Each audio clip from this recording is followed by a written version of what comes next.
Hello, everybody. Welcome back to Reconnected on Thursday nights. Welcoming back this time for only the second time, Chris Stachiw, the one that made enemies of everybody in the chat last time. Wait, just throw me under the bus already? Well, no, It was my job to throw myself under the bus, to tell everybody I hate physical media and I don't know why I'm here. I'm allowing you to lift the bus off. Oh, no, I bus right on top. Just park that fucker on top of me, please. Yes, I am here. We spent a good portion of the last 6 months since I was here talking, recording every day. Every day. Yeah, pretty much. I'm glad to have him back. And last time he was here, yeah, there were some salty comments. And Chris of saltsters. Some learning some physical media aspects since then. Again, I'll reiterate. I have 8 binders full of DVDs downstairs. I just didn't buy Blu-rays. I'm sorry. I'm sorry. I thought this was about gatekeeping. And also, by the way, I'd like to point out that the people in your comments, I'd like to see a creative take on my last name. There isn't one yet. So, sorry, Gesundheit, but not creative. I've heard them all at this point. Literally. I've lived in my skin for 34 years. You think you're creative? Get up here is what I'm saying. So like I said, I'm here to have fun. We're here for a good time. I came for the Blu-rays and I'm staying for the discussion. Chris is here because we are doing an episode of Film Foundations live tonight after our announcements, and it'll be a good one. We are talking about Batman films tonight, not one that we've talked about in quite some time on here. Man, what's been going on, Chris? Oh, since last time we talked, I had a birthday. Went to LA for a podcast last time thing. We talked, that was like 4 hours ago. Yeah, I'm talking about since you and I talked in front of your audience. Yes, this is true. Yeah, went to a podcast con for podcasters in LA. Went to Phoenix for my birthday. Yeah, I don't know. It's been a whirlwind last couple months. Been very busy, especially working with you. You and I have been putting in a lot of time on Film Foundations. We're up to like 30 episodes recorded, so. Which, if you are keeping track of how often those are coming out, we're basically done like throughout the rest of this year already. Literally, we have everything scheduled essentially through like the end of November. Yeah. Yeah. And I'd like to point out to Horror Guy 1983 in the comments about DVD binders. Hey, bro. Ain't nobody got enough room to store thousands of DVDs anywhere. And if you've got a TARDIS hiding in your basement, lucky you. I mean, I know, but that's a whole room of your house, man. Like, that's my point. I had my whole wall full, and then I was like, I can't do this anymore. Just need to start putting them in binders. Like, I mean, I literally have stacks in places that stacks should not exist. And here's the other thing. It doesn't change the fact that neither one of us watch our physical media, so binders, DVD cases, steelbooks, still not being watched because it's not part of the programming. At least 2.5 this week on physical media. 2.5? What was the half? What was the half?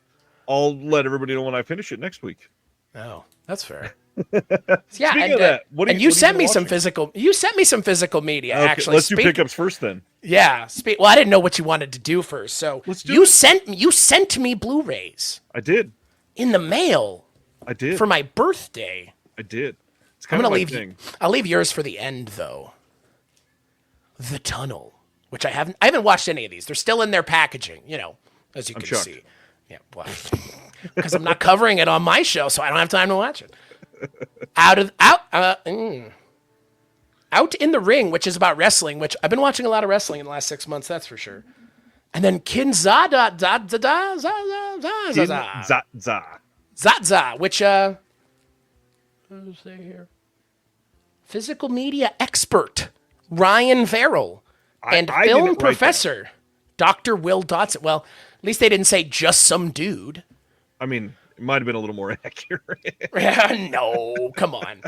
There aren't people here because you're just some guy who spouts about physical media. You are a physical media expert. Come on.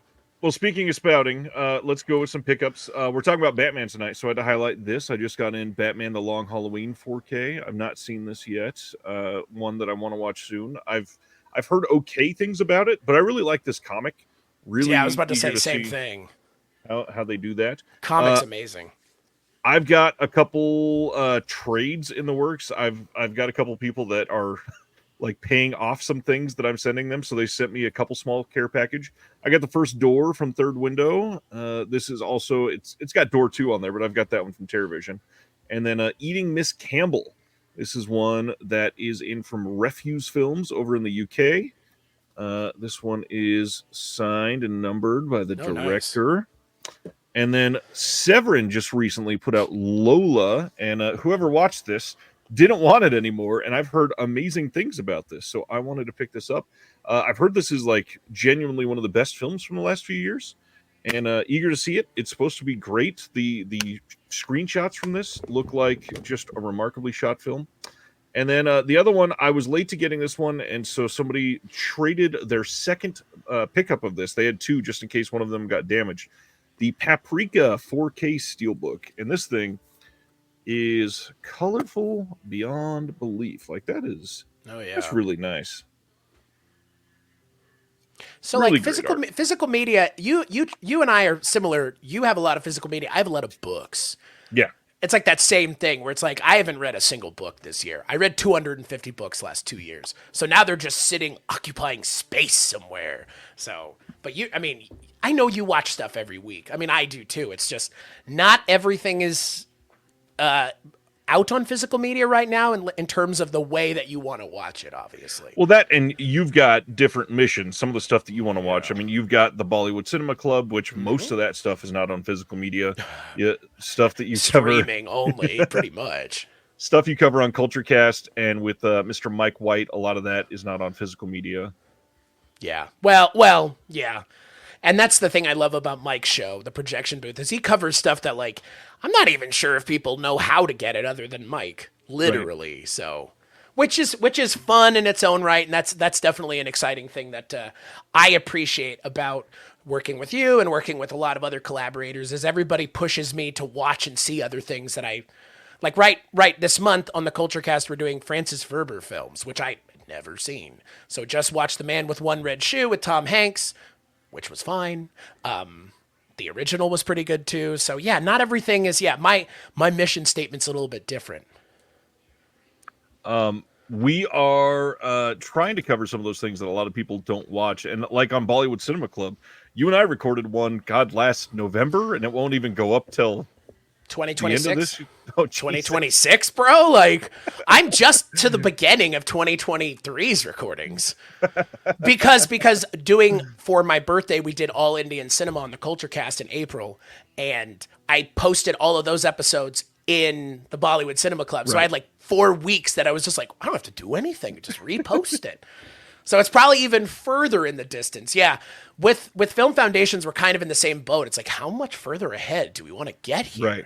Because, like, oh my God. Remember when we were talking about Batman movies in 2024 and 2026 when we're airing the episode? Like, at this point, the episode part of this will come out literally in 2025, which is going to be a gas for anybody listening to it 6 to 8 months in the future. Well, on that note, before we go into watches, let's talk about Film Foundations a little bit. Since it's now out, and before we were just kind of hinting about it, Film Foundations have been up for 2 weeks. We've got 2 official episodes out, and then we've got our episode 0 that explains it. I want to know, what's your like elevator pitch for what Film Foundations is? Well, first off, good comment. Heather Drain is amazing. So that's incontrovertible truth. The elevator pitch for Film Foundations. We are trying to set a better example for film watchers, film goers, and film critics, and whatever you want to call film podcasters, film content creators, because in your approximation and in my approximation, there's a fair amount of gatekeeping and not gatekeeping intentionally so much as just unintentional gatekeeping. I mean, you and I have been in plenty of conversations where, I've never seen X. And I mean, not dragging anybody in the comments, because I totally understand where anybody would be coming from. Because again, some of these movies, if I say something like, I hadn't seen Mad Max until Monday, some people are going to be like, what? And it's like, it never it never hit that point for me where I wanted to watch it. So in our mind, doing Film Foundations is bringing that conversation to the front of how do you have a conversation about film without making it seem like you're not able to tell people what to watch without sounding like a dickhead. And that's what we're trying to do, is take that barrier of entry away from the film discussion, because at the end of the day, we want more people to watch film, and having gatekeeping and barriers to entry is not going to help an industry that's struggling. Because the film industry is struggling, folks. I mean, I've been to the movie theaters. There's nobody going to the movie theaters. If anything, people are probably buying more physical media at this point, I've got to assume. Because people are going to the theaters to see The Phantom Menace, a movie that people reviled when it came out. And then this past weekend, it made buku bucks. So that's kind of my thinking with Film Foundations, at least when you pitched it to me, was trying to do a better job at removing the barriers to entry for talking about film and making people more comfortable to say, I've never seen this before. Tell me more about it. So that's the other thing. On the Indie Vampires episode, we say straight at the beginning, like, we aren't experts here. We're here to learn just like the rest of you. And that's putting yourself in a very vulnerable position, especially as a content creator, because there are plenty of content creators that are, I got to know everything. And if I don't know things, then yeah, we're not doing that here. We want people to feel more comfortable having discussions about film. And that's happened on a lot of the episodes. There's a lot of the episodes that are really interesting because of that. And some of the subjects that we've done so far, I can't wait for people to see them. Next week, we'll give a little preview of this. Next week's episode is on the Scream franchise. Yes. And these first couple weeks are a little horror heavy. It was not planned like that. It just kind of happened that way. But we are going all over the place with genres, with actors, with directors, with the way that we're looking at all of these are a little bit surface level, and so it's more of like a come on in, the water's fine discussion, rather than let's dig deep into one movie and give you everything about it, so that way you don't even feel like you have to watch it. It's mostly focused on here's a little bit about all of it. And that's the other thing. We're not sitting time and spending time plot regurging or any of that. We're, like you said, literally 1,000-yard, maybe not 1,000, 100-yard view type thing. So no, I mean, it's been the most fun I've had in a very long time podcasting. I think I mentioned it to you, but I'll share it here because, again, I don't think enough people talk about it, but doing podcasting can be a very lonely thing to do, especially once you're done recording. You got to do all the editing and stuff. And so it's really nice to be doing a video thing with someone else that I work with like consistently, and because I haven't done that in a very long time, because it's hard to find people to work with consistently in this world. So I have enjoyed it immensely.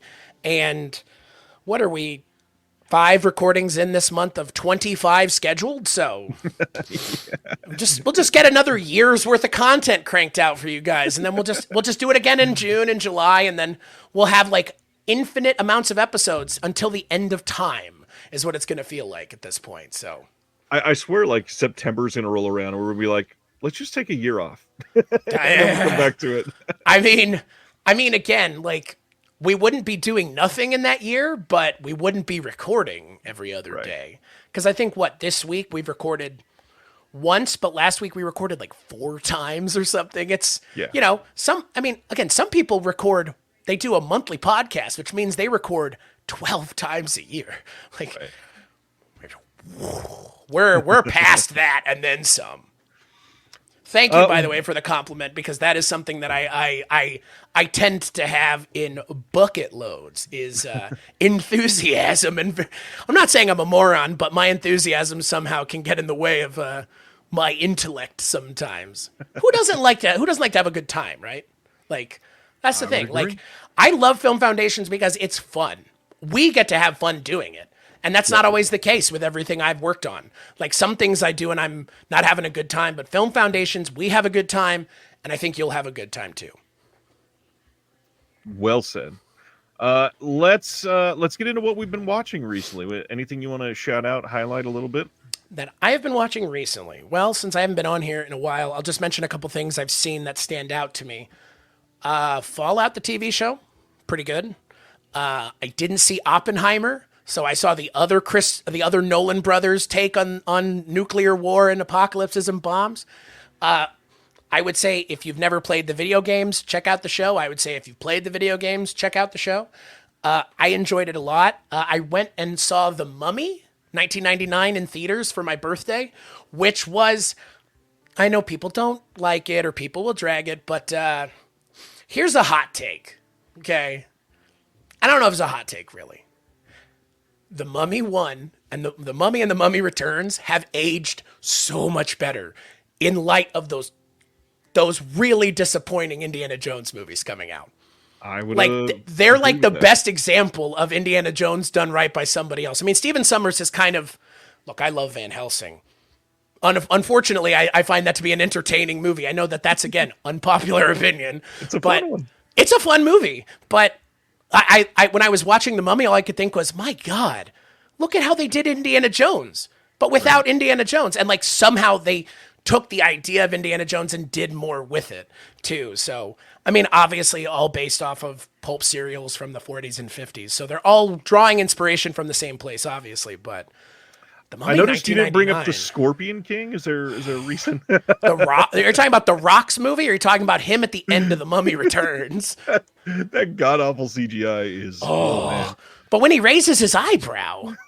It's barely PlayStation 2 graphics. Yeah.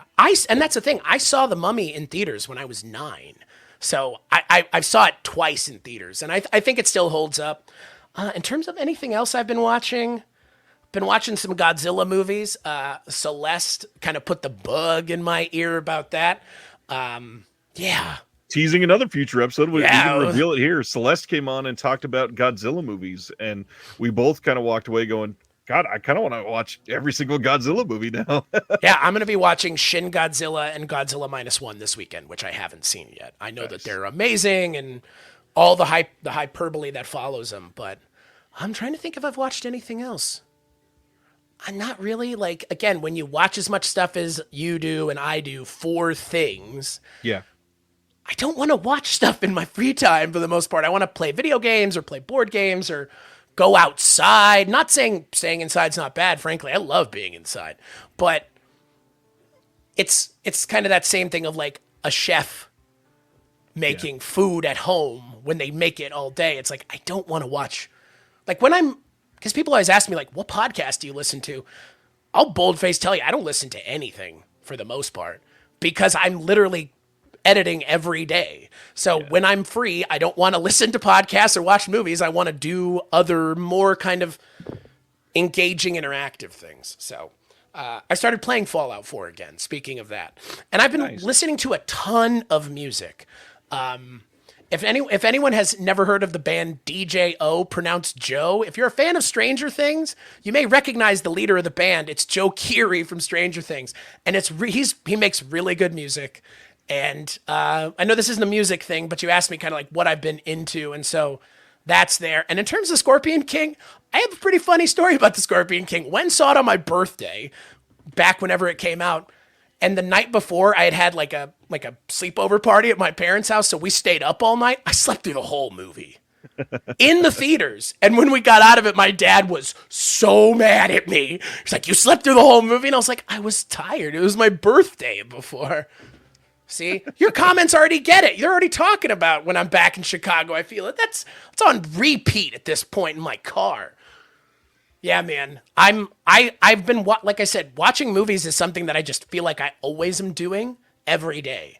So, I mean, and you mentioned it to me. You're like, you watch stuff all the time. It's like, I do, but I don't, but I do. Yeah. You know. I really only want to highlight one this week because some of the other stuff I've been watching are for other projects. But man, the one that I watched this week was a shock with how much I loved it. Like, I knew it was going to be a good movie, but I really want to suggest if you are even remotely interested or have fallen off of the Fun City Editions bandwagon after they left OCN, everybody should be checking out the release that they did of Handgun, aka One from the Heart. This movie it's so well made, and it's done in a way that is blunt with how people live their experience after a traumatic event. And if you if you even read the synopsis, you know what the traumatic event is. I don't want to go too much into that, but it is such a like harrowing look at how isolating being a victim of a crime like that is, and Right. it's so disappointing for the fact deep in the heart. Sorry, you're right, Signer. I was thinking of the other one from earlier. um, I I walked away from this just sort of pissed off, but like in the right way, Right. especially because this is over 40 years old, and this movie is so well made. On top of all that, obviously Erica Schultz is on the commentary. We talked about that a couple weeks ago, and yes, I've been thinking about that one too much there, Daniel. Um, the Erica Schultz is on the commentary with Chris O'Neill, who's also been on the channel before. But Handgun is just so great. And then on top of that, and they go into this through the commentary a lot since Chris is from Ireland, but this was a British production that was set and filmed in Dallas for a reason. It really does have that very like strong Texas culture running through this movie. Yeah, Mom, that is the one that we watched together. Yeah, that movie is ridiculous. Hi, Stan wants to Ryan's know. mom. Stan wants to know if you watched the Megalopolis teaser trailer that they put out, the one with Adam Driver.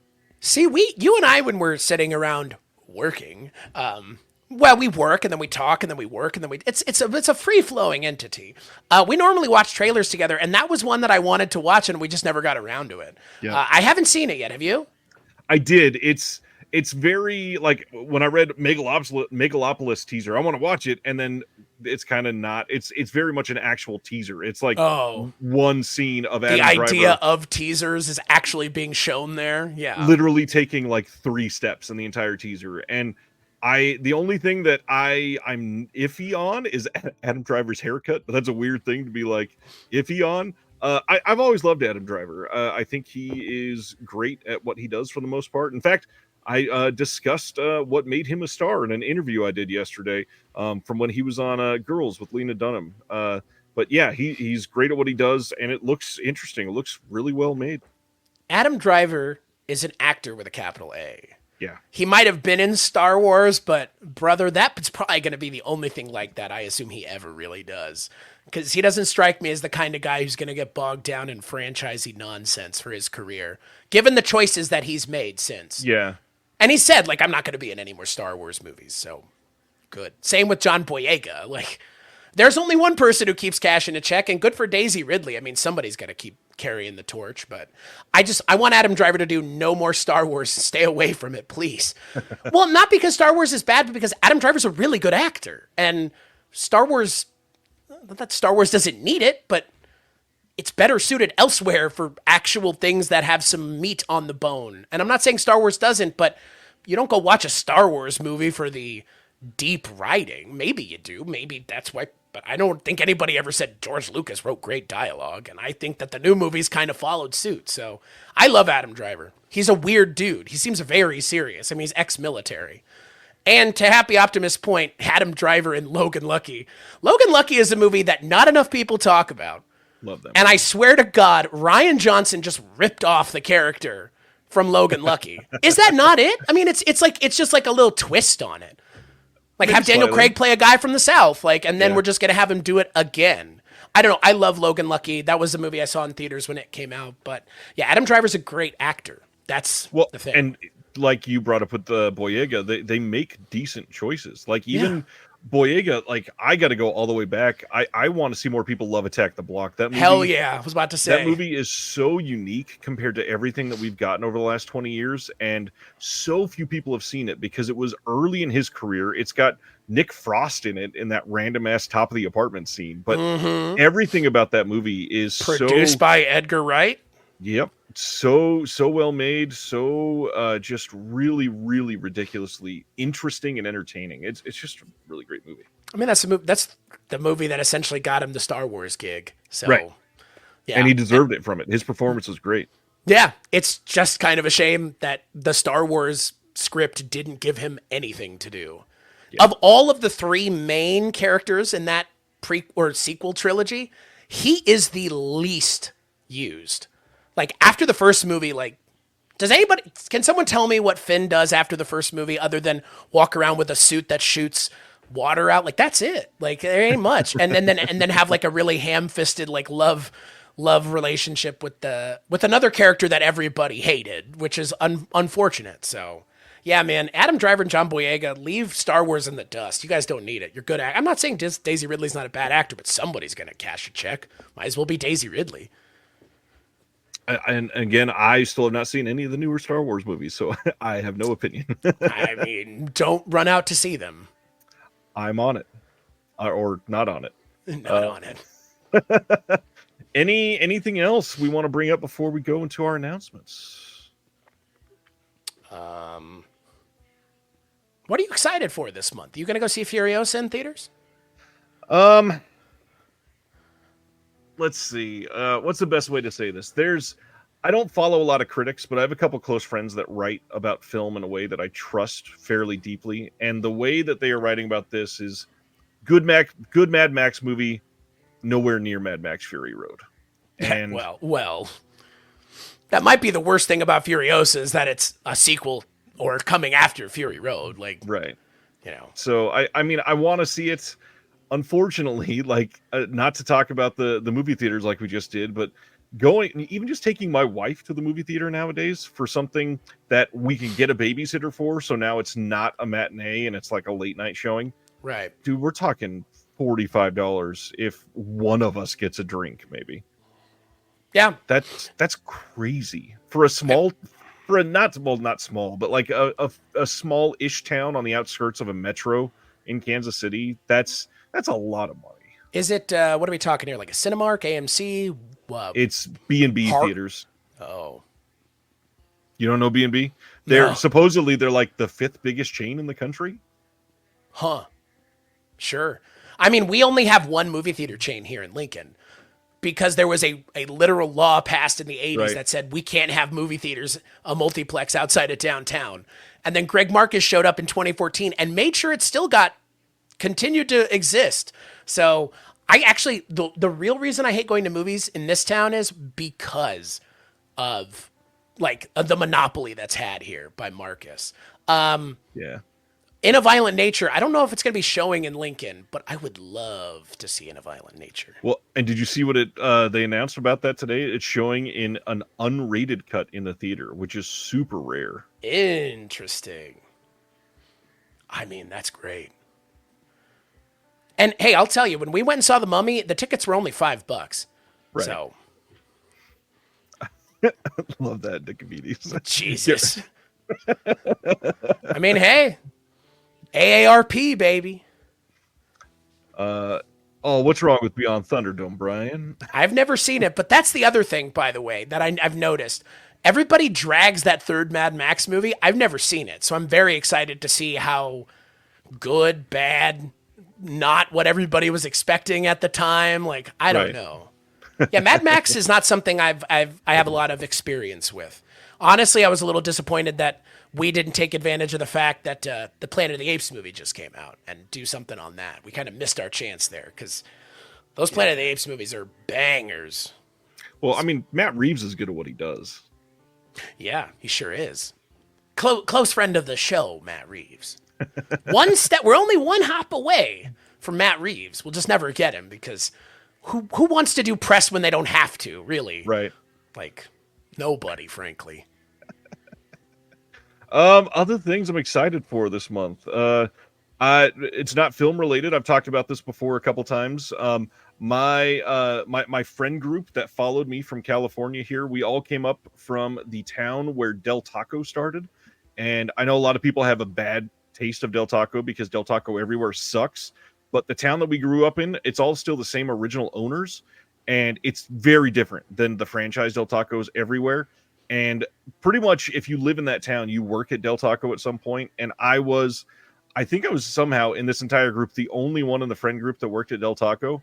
And so every year on Memorial Day weekend, we have a Del Taco night with everybody that moved here from California with us. And I make homemade Del Taco food the right way from the original owner's recipes and give everybody a shit ton of food. And it's that time of the year, and I cannot wait. Where's my invitation? I'm only a 2.5 hour drive away. If you need ingredients, I can bring them. They'll still be frozen by the time I get there. Yeah, it's a I good don't night. know who the fuck hates Del Taco, because if you have a Del Taco, you have a Del Taco. You know what we don't have? A Del Taco. So a Del Taco is better than no Del Taco as far as I'm concerned. The Del Taco everywhere else though, they use like lesser quality meat. It's smaller portions. It's not super fresh. They pretty much everything that was made in that small town I was in was all like local butchers and everything. It was really well done. Really well done. I mean, I love Del Taco. They had them in Texas right before I moved, and they were definitely somewhere that at like a late night type place, or like, and I mean, it replaced Taco Bell, that's for sure. So, And I do burritos, tacos, chili cheese fries, quesadillas, homemade dressing. I do everything. do you We do go free crazy. shavakadu? If you want it, yeah. Yeah, man. I'm glad Their you- cheeseburgers are surprisingly good. Never had a cheeseburger at Del Taco. I will when I worked there, I used to have them a lot more because I can make them the way I want it. But yeah, they're great. I have been summoned from the ether. Hey, look, if you live somewhere that they don't have a Del Taco and you had it as growing up, you probably are missing it, because I miss it living here. Yeah, that's the spin-off show we're going to do, Taco Connected. Chris and Ryan. That's the thing. We could sit here and talk about food for the next 40 minutes. Nobody would, well, not that nobody would want to listen to it, but that's not why y'all are here. Let's just put it that way. Let's just be kind. You guys are here to listen to us talk about Blu-rays, not tacos. I'll pitch the next podcast after we take that break from Film Foundations then and say Kansas City has something here called the Taco Trail. Just saying. Oh, I thought you were going to tell me about how good Kansas City barbecue is again. No, I know that you can never learn the right way. So Oh, learn, eh? This is coming from the guy who lives in a place where they don't know how to cook beef correctly. You're right. When they cut the brisket super thin, that's because it's really tender, right? It has nothing to do with the fact that they overcooked it. No? I mean, yeah, it has nothing to do with the fact that they overcooked Listen it. here. Do you know that's not the case? Oh my God. Not all of it is great here. I will say that. Yeah. Some of the classics that people love have gone way downhill. Anyways, this is for the I, next. we, you know what? podcast. Yeah, I was about to say, if this is something y'all want, like, we're here. We're here for it. Beef cooking gatekeeper. It's the one thing. Did you see what It is. Yeah, I did. To be honest, there's like very few things I gatekeep on, intentionally or unintentionally. And honestly, it's just a joke between Ryan and I at this point. But yeah, you miss nothing but tacos, baby. Oh, cheesesteaks. Let's keep going. You guys want more? Let's talk about Brokeback Mountain. Yeah. Speaking of food, I'm hungry now. Speaking of eating is probably a better way of putting it. Getting into some of our announcements. June 25th, Brokeback Mountain is coming on 4K from Kino Lorber with the new commentary by Julie Kurgo.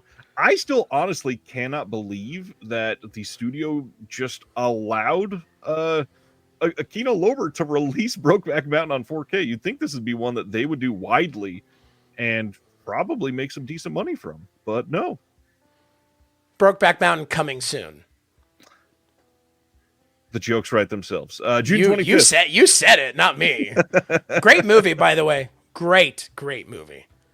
Very, very underseen movie. I still feel like a lot of people are gatekeeping this movie from themselves. This is one that people absolutely need to check out. This movie is incredible. To the best actor. Remember how Ang Lee won Best Director?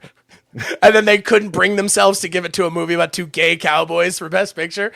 Yeah, that was a fun year. I honest to God love this movie. I've seen it, God, so many times at this point. I don't know. It's I mean, the comments are correct. It is a modern masterpiece. And it's based off a Larry McMurtry book, so you know, there's no way it's going to be bad.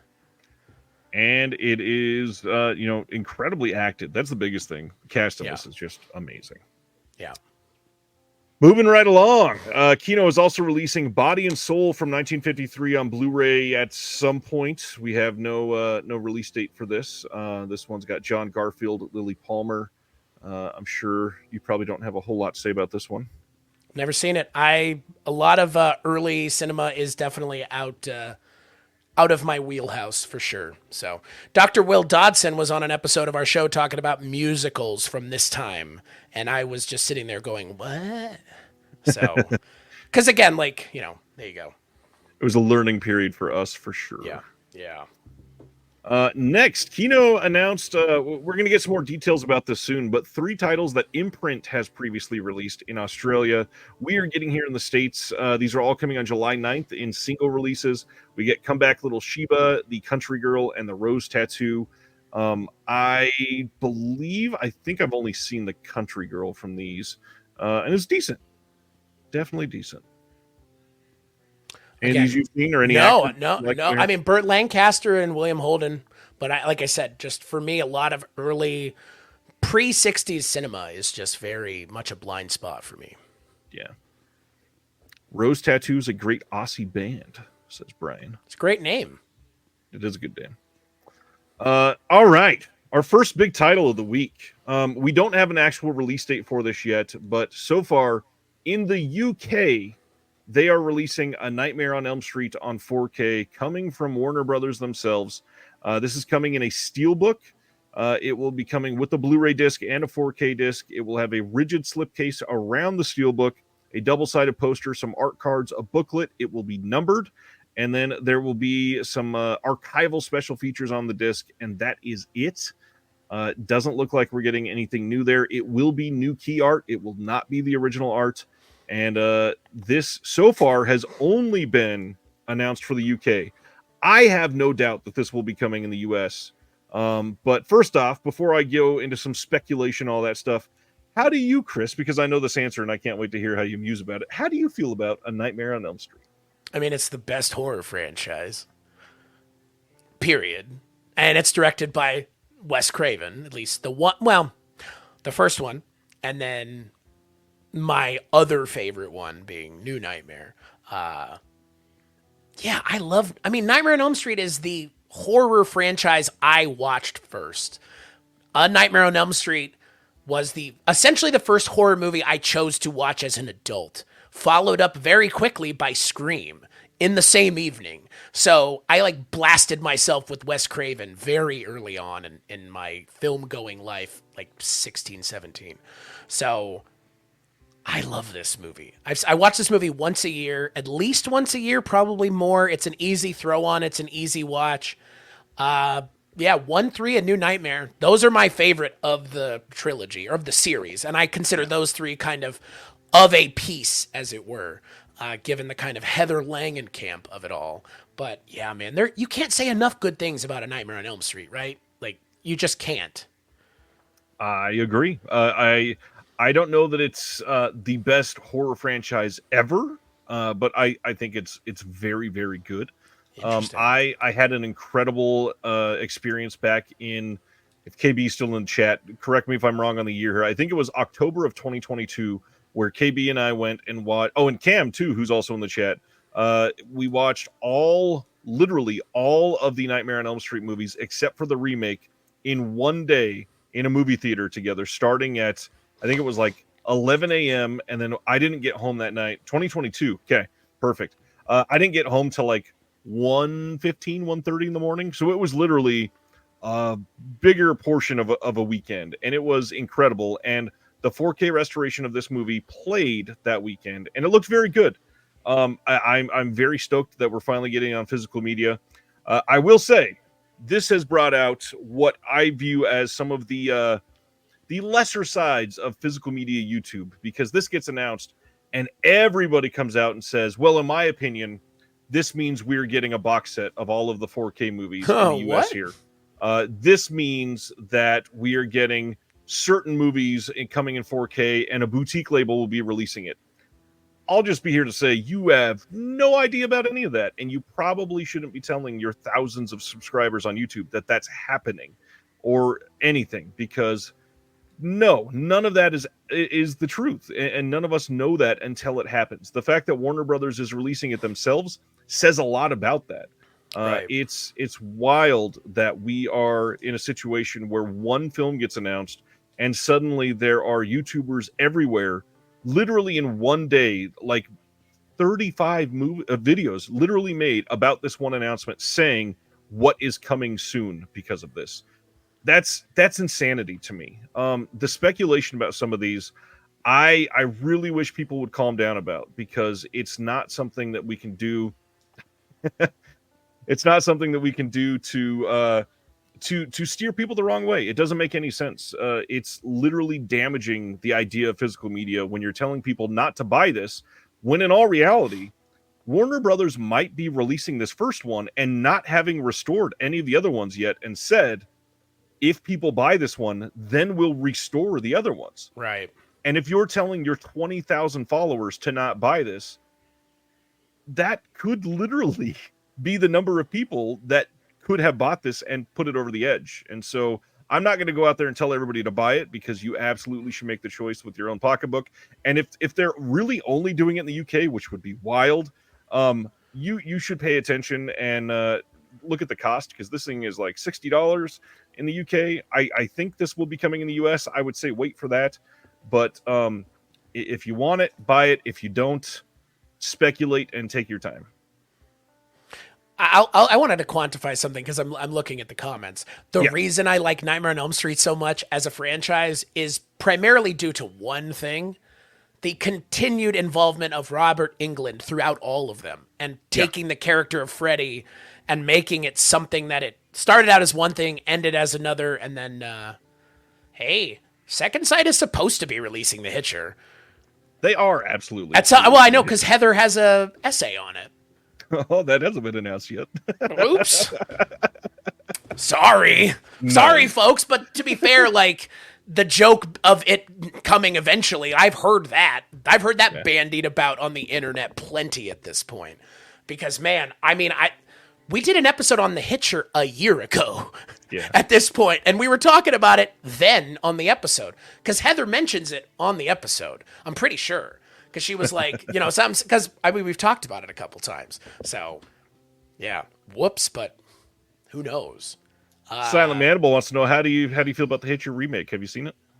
Sean Bean's pretty good. I think it's a very underrated remake. I think it's one of the better ones, and because it has not been super accessible, I think people have looked at it just simply as a remake without actually watching it, and said it sucks because it's a remake. It's pretty damn good. It's not Rutger Hauer, but it's pretty damn good.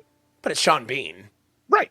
Yeah, like, Sean Bean's amazing. Like, I'm not going to compare Rutger Hauer and Sean Bean, no, I mean, the Hitcher, the original Hitcher's great. The remake is its own movie. I mean, look, it came out, speaking of remakes, it came out, a couple years before the Nightmare on Elm Street remake did? Yeah, I think 3 years, yeah. That does not deserve to be defended, because it has a lot of problems, and it wastes the talents of immensely talented people. So, like Rooney Mara and Jackie Earle Haley. So I don't think we're going to get a 4K of that movie. We might, but... Oh, it's been teased already. Oh, no.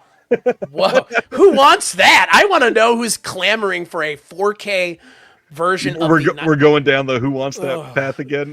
No, it's dug out of that hole. No. It's not. It's a matter of, I didn't think anybody defended that movie. The only reason I want it, I think Jackie Earle Haley. Wow, that's not his name. Jackie Earle Haley was decent. He's great. The makeup is obviously awful.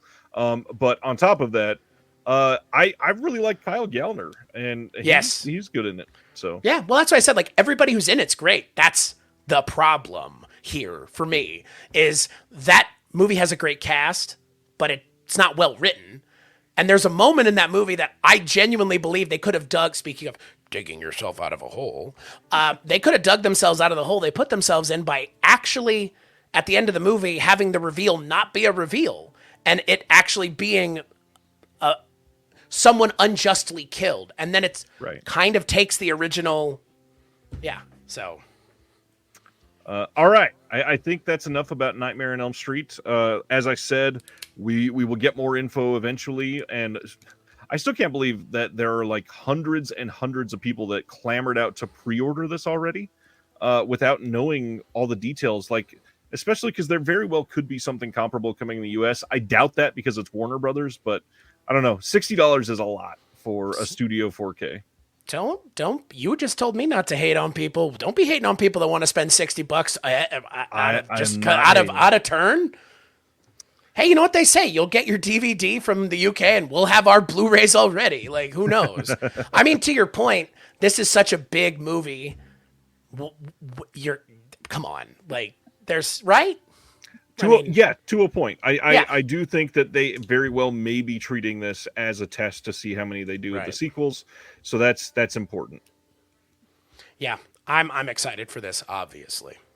All right. Next up, a company we've not talked about in quite some time. I feel like they've been silent for, gosh, maybe even like a year or more. June 25th, Grasshopper Film is releasing Lady Killer from 1937.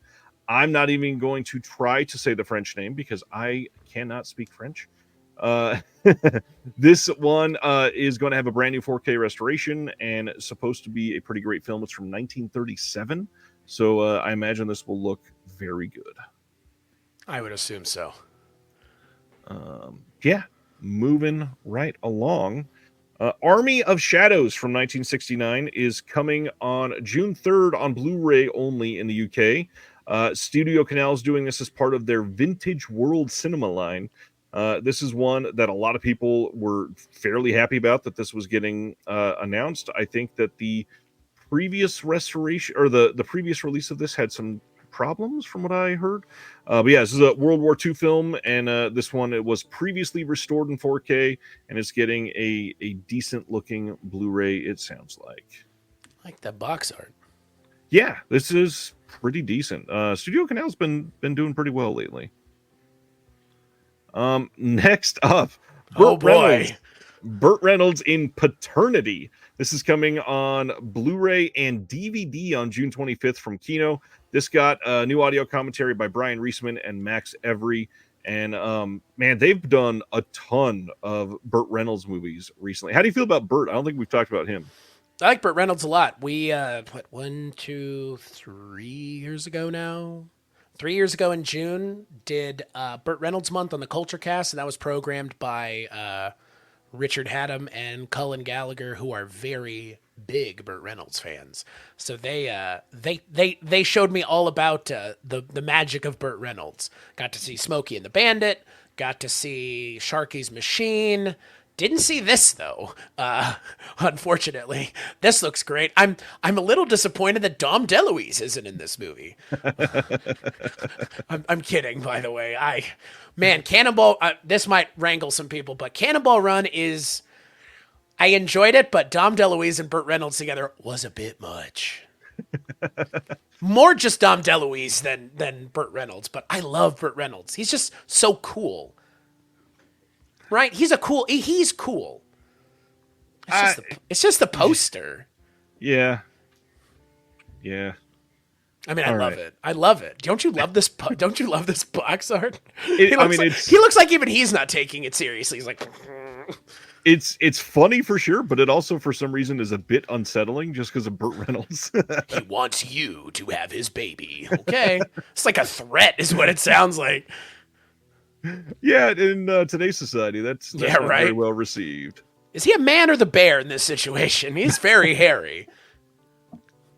Oh, what a timely reference. I love it. Yeah, you're welcome. 88 Films announced a shit ton of movies that we're going to talk about tonight. The first one is Pumpkinhead 2 Blood Wings from 1993. This is coming on Blu-ray and DVD in the UK on July 15th. Have you ever seen Pumpkinhead, even the first one? I haven't, shockingly. I know it has a dear friend, Lance Henriksen, in it, but never seen it. I mean, I've heard the Misfits song a million times. Yeah, I for some reason I like the effects a lot in that first one. I don't love like the plot or anything like that. It's decent. This second one is not very good at all. But Blood Wings. What a good name. I laughed a little bit because somebody commented here, we get Pumpkinhead 2 in the UK before the US. We have the first one, WTF. I had to respond to this person and say, hey, the US got a Blu-ray of Pumpkinhead 2 more than a decade ago. and it's already been in print and long ran out of print. So I Wild. love that people are so far behind on that. Yeah, I still need to watch the first one. It's good, right? It's worth it to watch, especially for the creature and the effects and all that fun Right. stuff. Well, it's Stan Winston, right? And Lance Henriksen, like Yeah. he's always fun. Yeah. He doesn't like puppets, though. I did an interview with him a very long time ago, and he just couldn't get off, because I was talking to him about Tales from the Crypt, and he just couldn't get off of the topic of how much he hated the puppet. And the wraparounds, he's like, I don't like the puppet. It freaks me out. And I'm like, and then he's subsequently went on to talk about how much he loved doing pottery and wishes he could just do pottery all day. And I'm like, I don't even know where this interview was meant to start, but we're just out in the weeds with Lance Henriksen talking about God knows what. Yeah, I don't know. How many of these are there? There's like at least 2 or 3 more, right? There's not just 2 Pumpkinhead movies, right? I think there might be 3 total. It's not a long franchise. There's definitely not 5 of them. So no film foundations is what you're saying. No film foundations, not enough. Shame. Moving right along, 88 Films is releasing Immortal Story from 1986, and I gotta say the packaging design on this is really great. I've not seen this movie, but I like that they're doing this whole slipcover with the cage thing. I think that's a fun idea. I'm glad that they're trying that out. 88 Films trying to do something interesting with that. I love the box art. Hell yeah. Yeah, looks really great. This movie is supposed to be great, and it's also got a little partner release that they're doing. This is also July 15th on Blu-ray in the UK. This is An Autumn's Tale. This one has Chow Yun-fat. And again, I think this looks like a really well-designed package. I have seen An Autumn's Tale. How do you feel about An Autumn's Tale? I mean, I love Chow Yun-fat. Chow Yun-fat is an actor who his representation in the United States in terms of American cinema, not great. Everything else he's done, like genuinely amazing filmmaking. Yeah, I love Chow Yun-fat. His work with John Woo, his work this is not a non-John Woo film. I want to say this was a Mike White May watch, maybe 2022, because we did a whole month of Chow Yun-fat movies, and this was one of them. It's a very low-key movie. He's not shooting people, he's not killing people, he's not Inspector Tequila, but if you want to see like a nice romantic movie with Chow Yun-fat, this is a pretty good pickup, I feel like. It's very atypical for Chow Yun-fat. Yeah, and look at the box art. I mean, come on. That pier looks really nice. Everything about it's pretty great. Next one. This is pretty bad cover art. July 15th, they are releasing Night of the Big Heat. This is a stellar cast and crew. Christopher Lee, Peter Cushing, directed by Terrence Fisher in this one. This says, a scorching picture from 1967. Night of the Big Heat is a sweat-inducing shocker based on the 1957 novel from John Lymington. The remote island of Farah is experiencing a stifling heat wave in the middle of winter, causing life as the locals know it to come to a halt. Tensions rise as the heat increases, plus a high-pitched tone of unknown origin is incinerating the villagers. Directed by Hammer favorite Terrence Fisher and starring Peter Cushing and Christopher Lee alongside chiseled-jawed Patrick Allen, Night of the Big Heat is sizzling British sci-fi at its most intense. I would say that The Wicker Man is sizzling British horror at its finest. I agree, Dustin. I read this and went, yeah, this sounds really interesting, but man, this cover art. This cover art is bargain bin. Put it right. That is Walmart $5 bin has written all over it. Like, and I don't know what it is. I think it's that for me. It's that negative of the photo. That's just like what a choice.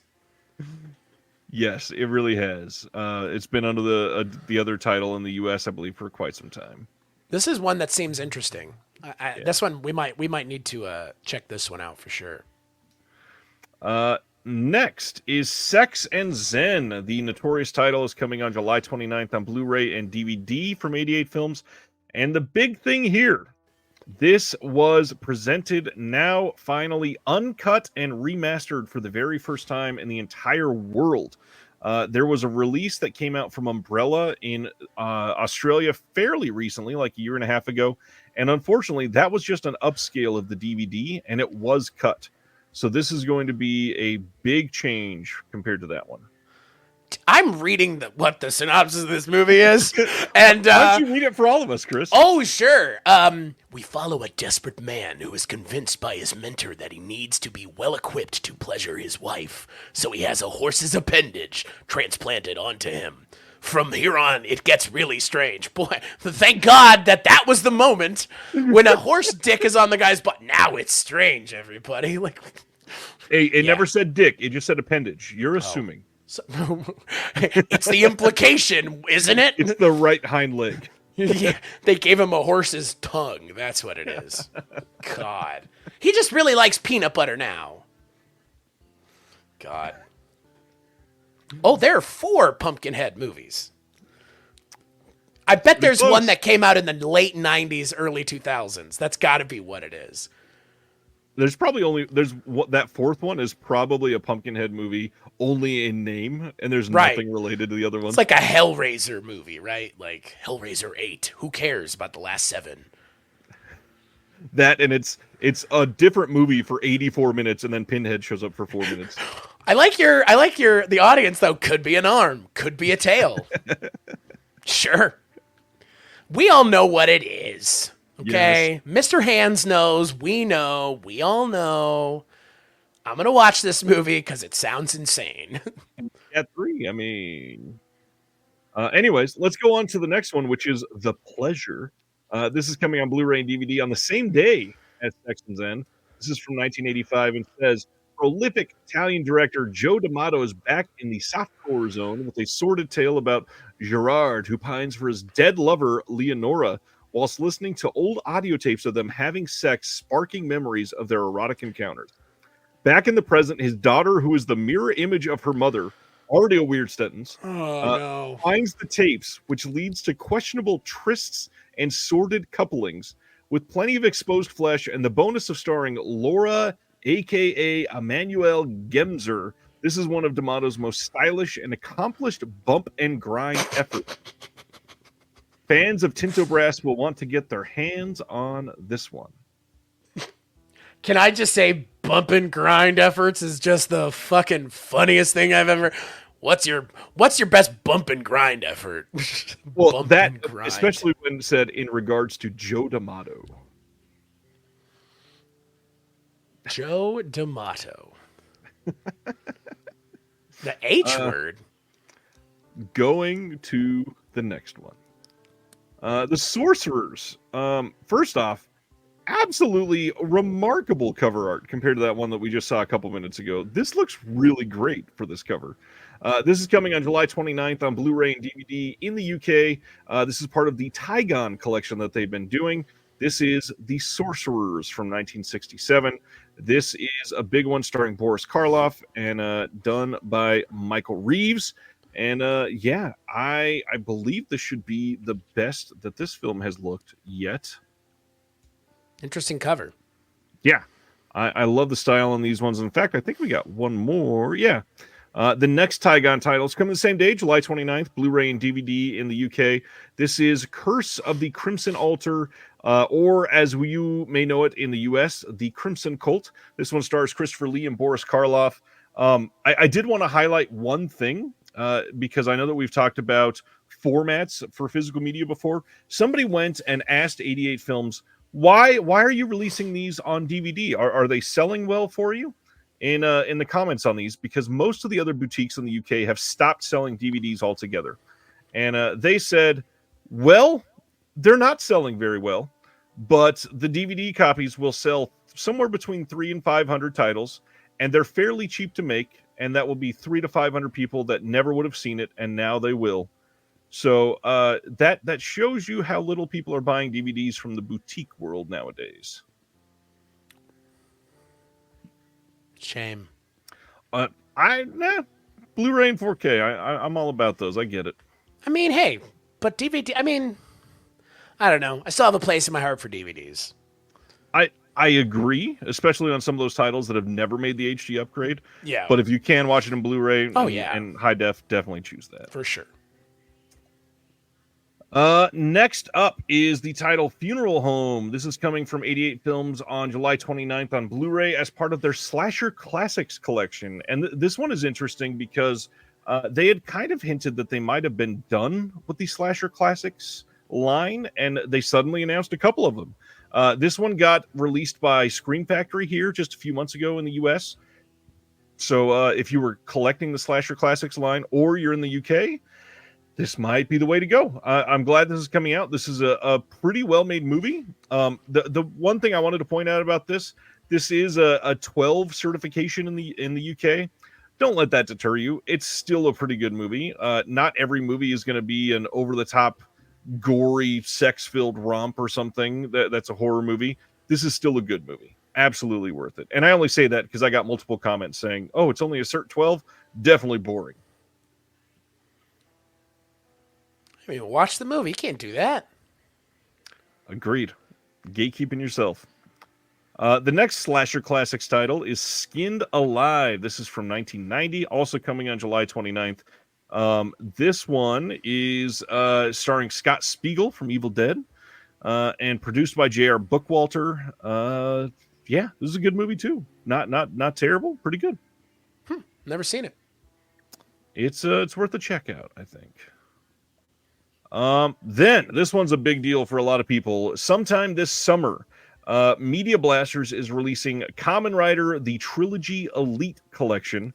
This will be a slipcase set and only available via direct sales, and will have a bonus disc with Kamen Rider World. So if you want to get this, you can get it from the Media Blaster storefront. You can pre-order it now. I don't know anything about Kamen Rider. I know that a lot of people love this. Have you seen anything Kamen Rider? No, I haven't, but frequent creative collaborator Mike White was talking about that with me earlier because we were talking about Shin Godzilla. And Shin Kamen Rider is a reboot of Kamen Rider, I'm assuming. I appreciate the comment, by the way. I'll take that as a compliment because I don't know how else to take it. So I don't say racist things like Jim Cornette, and I'm not a psychotic person like Chris Jericho. So, maybe it's not a compliment. I don't know. Anyways, the brand new film from Mr. Guy Ritchie, The Ministry of Ungentlemanly Warfare, is getting a Amazon exclusive 4K steelbook. You can pre-order this now. Steelbook looks pretty good. I'm digging the slipcover that they've got over this one. I've not seen this one, and you and I have never talked about Guy Ritchie. How do you feel about Guy Ritchie? I've seen a couple of his movies. What the fuck is what did he make, that King Arthur movie with Charlie Hunnam a couple years ago? He sure did. I saw that in theaters. It was okay. I don't know. Guy Ritchie just makes it. Guy Ritchie, in a lot of ways, for me, is like Soderbergh. He's just always working. He's always making something. So I haven't watched enough of his stuff to have much of an opinion. This movie, I was actually about to confuse this with Argyle, which is another movie that existed in the last year, I believe. Also had Henry Cavill in it. No? I'm not sure. The only thing I know is John Cena in it, that's for sure. A whole bunch of people said that Argyle is the worst movie ever made. Have they seen Mordecai? Guy Ritchie is interesting because I think in the last 2 years he's released like 3 movies. And what's wild is, like you said, he's just always working. But it turns out like his movies are not making that much money. And I'm just glad the studio likes him and they keep letting him do it. I don't know. I don't know who he's won over, but yeah, he has he's seemingly been able to keep doing the same thing over and over. Good for him. Working within the studio system like that's pretty impressive. Yes, Argyle was this year. See, I was just waiting to see because, I heard it was terrible, but I would love to be wrong. I don't know if I'll ever watch it, but I heard plenty of people, dragging it, and I was like, okay. Multiple fans in the comments, though, it looks like. I've not heard many people talking about it. Not possible Bryce Dallas Howard is in it. That automatically elevates it to okay, other things notwithstanding. KB says it is up there with Mordecai. See, we're all over the board, or downed there, I think, or downed there, as they put. So yeah. Somebody watching just texted me, "It's the worst thing ever." Oh, jeez. What is this? No, Argyle or Mordecai? Oh, jeez. See what I mean? Oh, that's hilarious. Going to the next one. Hey, I put up an interview this week with Michelle Kisner, who is a writer. She's been writing for some of these physical media releases that we all love. She is a pretty great critic, located up near Detroit, and has a lot of upcoming releases. And I'm hoping to work with her on a few things. I think it was a pretty fun conversation, and it's one of those people that didn't go to film school and is super inspiring for listening to how she learned about critiquing film properly. Give it a watch. Check it out if that's the sort of thing you're into. Next up, this is a massive announcement. Celluloid Dreams, who is, if you remember, a fairly brand new label. Technically, their first title hasn't even released yet. And this is their second title. This is coming soon. We don't know when, but they are putting out a 4K release of Black Belly of the Tarantula.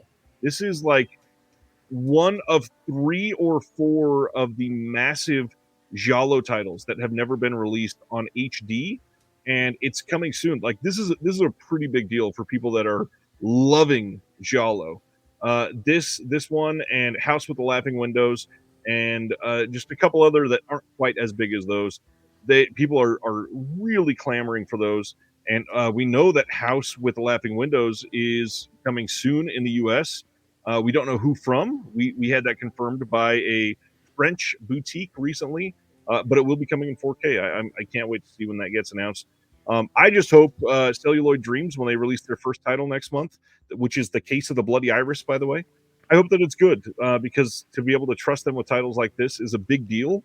And I just wonder why other big boutiques like Arrow, like if a brand new boutique could get this, how did Arrow or some of these other boutiques not get this? It could be a chance of literally just knowing the right person, but this is a pretty big deal. I'm going to go with knowing the right person, especially in this industry, right? Either that or somebody found the elements and they kind of like kept it to themselves. That's a Tarantini. That is officially a new word. Congratulations. You have summoned that into being. Black Belly of the Tarantini. Yeah. Going to the next title now. We are getting a handful of brand new Lionsgate Steelbooks coming to Walmart on July 2nd. A couple of them 4K. We will talk about those as we go. First one is Saw X. Walmart uses really shitty low-res pictures, unfortunately. But this is a really interesting cover. It kind of matches the one that came out in France, but it's also got a slipcover on top of it that will obscure the image in a way that is just weird with the way all these bodies are sprawled across the front. That is coming. I don't believe there'll be any new special features or anything, but we never got a steelbook when that released last year, so that'll be nice to have. Did you see Saw X yet? I don't think I haven't yet because we're doing a Saw thing later this year for Film Foundations. Not to give too much away, and that's all I'll say. But I haven't watched it yet because I know I probably need to watch it closer to when we're doing that. So to give any more of it away, but yeah, I haven't seen it. I know it's amazing. I did see Spiral from the Book of Saw, which woof. And we're gonna have to talk about that too. So yeah, I was very disappointed because that was the first, like, in the middle of the pandemic, back to the theater movie I went and saw. Movies are back. They're back, baby. Yeah. Going to the next one. Angel Has Fallen, coming in a 4K Steelbook at Walmart on that same day, July 2nd. You could pre-order now. I've never seen any from this franchise. Me either, but I know, I don't know if this is a ringing endorsement, but people like my parents seem to like these movies. So, I don't know, good, bad. I mean, like, here's the crazy thing. Can we just pause here for a second? Gerard Butler. Action star. I know. Well, and that's the thing, like, Gerard Butler, action star, not really that surprising, given 300, right, and other things. But he's still just keeping it real, man. He's been keeping it real for a while, because this is the third one of these movies, which is insanity to me. Because wasn't there also, correct me if I'm wrong here, this is the franchise with Morgan Freeman as the president. Yes. Isn't there also a movie with Channing Tatum and Jamie Foxx as president? Yes. That came out like literally within a year or so of whatever the hell the first one of this was, Olympus Has Fallen? I think so. Yeah. I mean, they're just big, dumb action movies, right? There's nothing wrong with that. It was White House. White House Down. Yeah. I saw that one. It was fine. Like, Honestly, in a lot of ways, all this is doing is just picking up the mantle of certain people like Bruckheimer, Michael Bay. It's just like a big dumb action movie, which there's nothing wrong with that. There's space for it. I kind of want to watch these movies. Honestly, they seem like like something you just like throw on the weekend. You're just like, I'm just fucking around the house, you know. Yeah, like I said, my folks like these movies, and my folks love action movies. Like they're super into The Beekeeper right now, which I watched and I had a good time. Great, yeah. I had a good time with, yeah. Jason Statham, baby, like, you know, nothing wrong with that. Jason Statham, Gerard Butler, they're all kind of a piece, right? Blows my mind about Jason Statham. Anyways, oh, you have to say that here so that your audience here can say it, because when you said it, it was a genuinely shocking fact for me as well. So. Listen to this. This is so wild to me. Chris and I were talking about actors and breaking down some of their careers, and I went looking for something about Jason Statham. And when you go look at his filmography, every single thing he has been in has had a theatrical release. He has not done anything direct to video, no direct to TV, and he's also never done television. How insane is that for somebody like Jason Statham to be able to say that? Most actors can't say that. I mean, most actors have done at least one to get their career started. Jason Statham started theatrically and has never stopped. He's never done TV, never done direct-to-video. That is insanity for somebody that makes like modern like B movies, basically.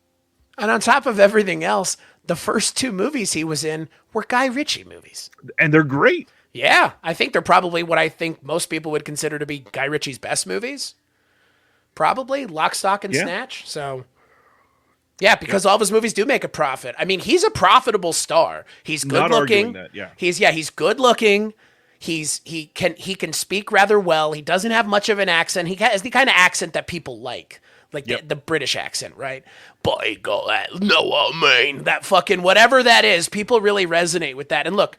If you've never seen Crank, Crank's a wild movie, and then Crank 2 is just... Crank 2 is like being on speed in terms of film. Like, Crank 2 is a wild movie. And, yes, Statham was actually really good in Spy. Spy was great. Yeah, Spy is... And I do not resonate with Melissa McCarthy as an actress, but she is great in that movie, and he is great in that movie. Lock, Stock, and Snatch, baby. Oh man, that was the third character that you never see in Nightmare Before Christmas. Lock, Stock, and Snatch. Let's see. Brian was saying Wild Card was in the theater. I went through and checked. Every single one had a theatrical release, which is insane. Wild Card. What the hell was that? I don't even know. Oh, it's a remake of a William Goldman book from 1985. Interesting. Look, Jason Statham has a lot of range. I mean, look, I don't know the first time you saw him in something, but he made a massive impression on me the first time I saw in 2003 Louis Leterrière's The Transporter. The Transporter is an amazing movie. It's great, I rewatched it 2 weeks ago when I was in Phoenix for my birthday, and man, that scene when he runs up to the door and kicks it in and fights all those guys, like that is for me, like that's one of the top things that he's ever done. He's an amazing actor. And on top of everything else, he is fighting the good fight for stunt performers in Hollywood, Agreed. Which is not something that anybody else is doing. Best I can tell. I love that we just went down the Jason Statham rabbit hole during Angel Has Fallen on the screen. I mean, he could have been in this movie for all intents and purposes. Oh, yeah, absolutely. All right, going to the next steelbook from Walmart. Same day, July 2nd, Diary of the Dead, George A. Romero's Diary of the Dead. I got to be honest, I don't love this movie. I know a lot of people have a soft spot for it. It's still way better than Survival. But I gotta admit, this steelbook looks pretty nice for it. This is a pretty good design. I haven't seen past Land. Is that the Dennis Hopper one with the building and they're in the big tall building? That's Land of the Dead, right? Yes. Yeah. That was the last Romero one that I saw. I haven't seen this one or the one afterwards. This is found footage, no? Yeah. I mean, it looks like found footage on the I believe so. steelbook at least. Just speaking of, you brought up Land. That also has somebody we've been talking about, Edgar Wright and Simon Yeah. Pegg in it. That's right. Yeah, I should check this out for sure. It's much better than Survival. Survival, it was atrocious. And then the last one, they are doing Escape Plan, a triple feature. This is the Stallone franchise that he did. That first one, hell of a cast in that first movie. Arnold Schwarzenegger's in it, Amy Ryan, Vincent D'Onofrio, Sam Neill. I've never seen any of these. No, man, there's 3 of them. Yeah. I didn't know that either. Yeah. All Hey, right. good for them. I mean, does this not have Stallone in it? Is not the same thing that has Stallone in it, or no? The first one does, at least. Okay, I'm not sure about the sequels. I thought that he was in the subsequent ones, and Schwarzenegger wasn't. I think that's what it is, because I think Batista's in one of them even. Oh, yeah. interesting. See? I'd watch a Dave Bautista Stallone movie. Yeah. Oh, okay, so he has glorified cameos. Okay. See, I knew it was like, I remember them on the poster, but it's kind of what I assumed. Huh. The first one has Schwarzenegger and Stallone in it. That should be like a selling point enough, I would have thought. Yeah, I haven't seen it. I haven't even seen it either, so. It's the Hard Rock Cafe remake, the battle from the late 80s and early 90s. All we need is a Bruce Willis cameo. Right? Jeez. Next up, Full Moon, another company that we just talked about in the Indie Vampire episode. Shadow Zone is getting a release. This is coming on Blu-ray. You can get it now. It's showing as in stock on Amazon, and Full Moon is carrying it. This one is supposedly newly remastered, got a trailer and some other Full Moon trailers on here. Yeah. That's it. Full Moon, baby. Full Moon's a hell of a production studio. One of my close friends was AD on Baby Oopsie 2. Electric Oopsaloo.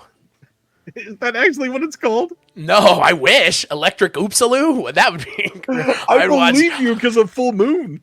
Oh, wow. You're giving... I mean, yeah.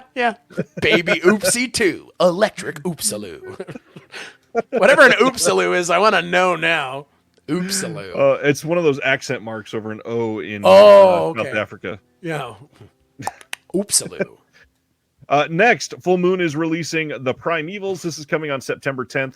You'll recognize this because we just had this announced by Umbrella in one of these giant, crazy packages with like a giant book. They're doing, I think it's a 2-disc release in Australia, and it's going to have a load of special features. Unfortunately, this will come nowhere near that release. So if you are really dying to see this or you love this type of thing, you want the Australian release. You are not going to want the Full Moon release.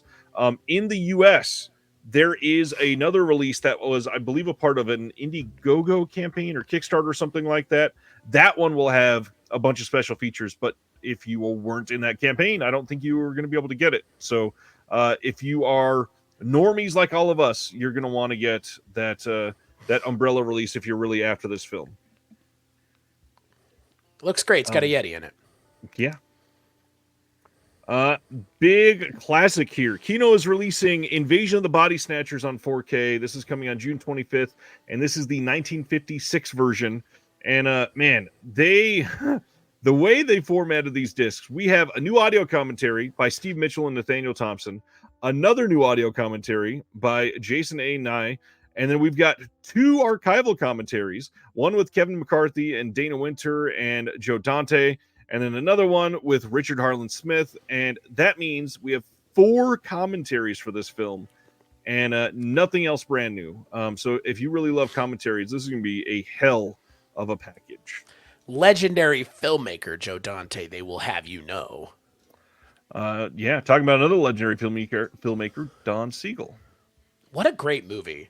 I mean, what a great movie. What a great remake on top of everything else. Yeah. And then, this might be an unpopular opinion, I don't dislike the 3rd remake. The Daniel Craig, is it Daniel Craig or Nicole Kidman? I don't remember. What year was that? I don't even remember. Like 2000 and... Oh, it was around the time right after he got the James Bond gig. Yeah, it was somewhere around there. That movie's not bad. I don't think I've seen that one, so I can't comment on that one. I just remember hearing about it. I do want to say, if you love this movie, Stan here says, I've got the olive edition, and I do want to say for everybody, if you love this movie, you might want to keep that one because that has like 5 or 6 special features that are not on this disc. So you may want to, if this is like one of your favorites, you might want to keep both. Sorry, it's the 4th one. I do love that your comments are keeping us honest. I've never seen the Abel Ferrara run. I've seen the other 3. But yeah, 2007, The Invasion. Great movie. I actually enjoyed it. I like Daniel Craig a fair amount. And it's not just because of Bond, honestly. And this is the alternate cover art for this one. I like that quite a bit. And it's also coming out on a standard standalone Blu-ray release, just in case you do not have the olive release. But yeah, a lot of those special features, look who's here. A lot of those special features from the olive release did not carry over. Shame. Celeste says hi.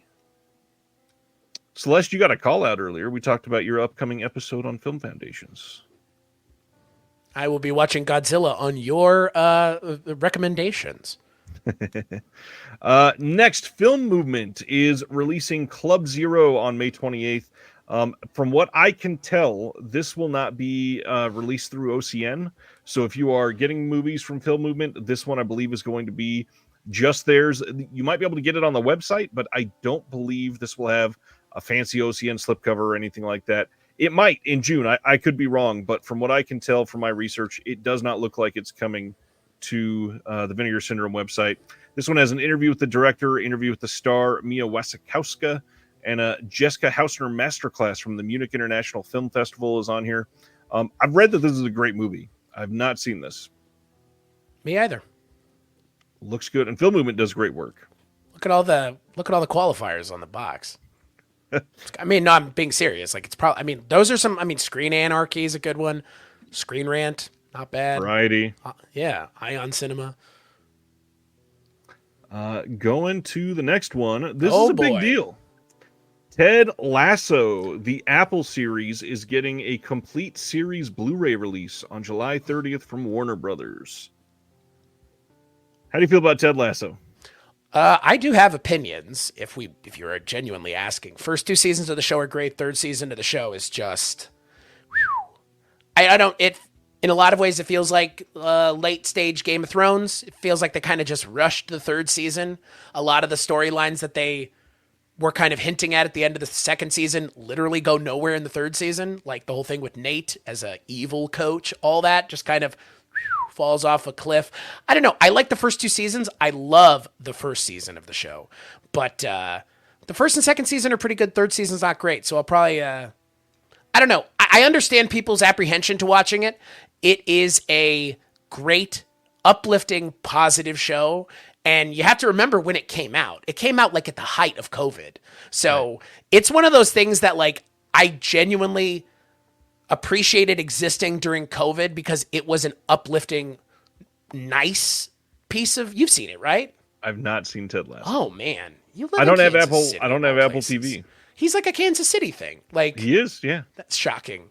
I mean, yeah, that's fair. If you don't have Apple TV, you don't have Apple TV. It's a good one. I mean, I understand if it's like normie or mainstream or whatever, but I think it's a pretty uplifting show. I think it's for the most part well written through the 2nd season, and Jason Sudeikis has created a character that will live on forever. And on top of everything else, it was from a fucking ad. It was like an NBC Sports ad. That's where the character came from. Do you remember that? It was like 2017. And he was doing this character in advertisements to get people to watch soccer in this country. And so they sent him over there and he was acting out of sorts. And that's kind of what the show's about. And then he turned it into a show, which is, I mean, again, it's like Ernest P. Worrell, kind of. Like, oh, it's like a thing that wasn't a thing, and now it's a thing. I know people have I see in the comments, a bunch of people said, like, I've been told to watch it, and I say no. Like, I get it. I understand the apprehension. I was in the same camp. Check out an episode or 2. It might be for you. It might not be. The first season's episodes are 15, 20, 25 minutes, because it gets longer in the 3rd season. But the 1st season and 2nd season are, 20-minute episodes. So you can plow through the first 2 seasons in like an afternoon if you really wanted to. I like this show, but I do have some issues with the 3rd season for sure. And I might actually this might be one of the things I pick up, actually. Of all the things we've seen, there are a couple things, and this is definitely going to be up there. Well, some thoughts. It'll probably go down in price, but the Amazon pre-order for it now, which is early, granted, this is not coming until July. The price will come down slightly, probably. It's $85 for 3 seasons, which is a bit high. Boy! But I got to admit, like, this is one of those things where it feels like, hey, a streaming service is putting something out that they normally never do. I'm not going to say buy it to support it, to say, hey, we want to, speak with our wallets, but I hope that it does well and we get more of these. That could be a good sign for that. I also know that the whole soccer show thing has been kind of big, and so that could have dethroned it a little bit. I know Welcome to Wrexham, Ryan Reynolds and great Robert show, McElhenney, whatever came on. Have you seen it?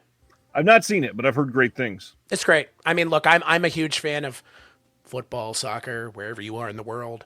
I enjoy soccer, football a lot. I watch Champions League on the weekends when I can on Peacock because it's streaming on Peacock, which is really easy for us in the States. Yeah. And I get it. I mean, this is a movie show. I know a lot of people kind of siloize their things, and you can't like movies and you can't like sports and sports ball. It's like, whatever, fine. I mean, we could do that, or we could just say I like movies and I like sports. Like, there is a middle ground here. I'm actually curious, to your point, if this is a trend that if it is successful, if Apple will release something like Severance, which I know people are huge fans of. I have never seen it, but I know it's another one of those Apple TV things that kind of made waves. Right. And Nicomedes says, I bet it's $60 when it ships. And honestly, $60 feels right. $20 a season? Yeah, that is exactly what I was thinking. $20 a season, that would be great. Brian says maybe Apple will release Severance. I really hope so. Nicomedes, Chris, do you like Aussie Rules football? Never seen it. If it's something I should check out, point me in the direction you want me to go. All right. Yeah. $85, man. That's mighty rich.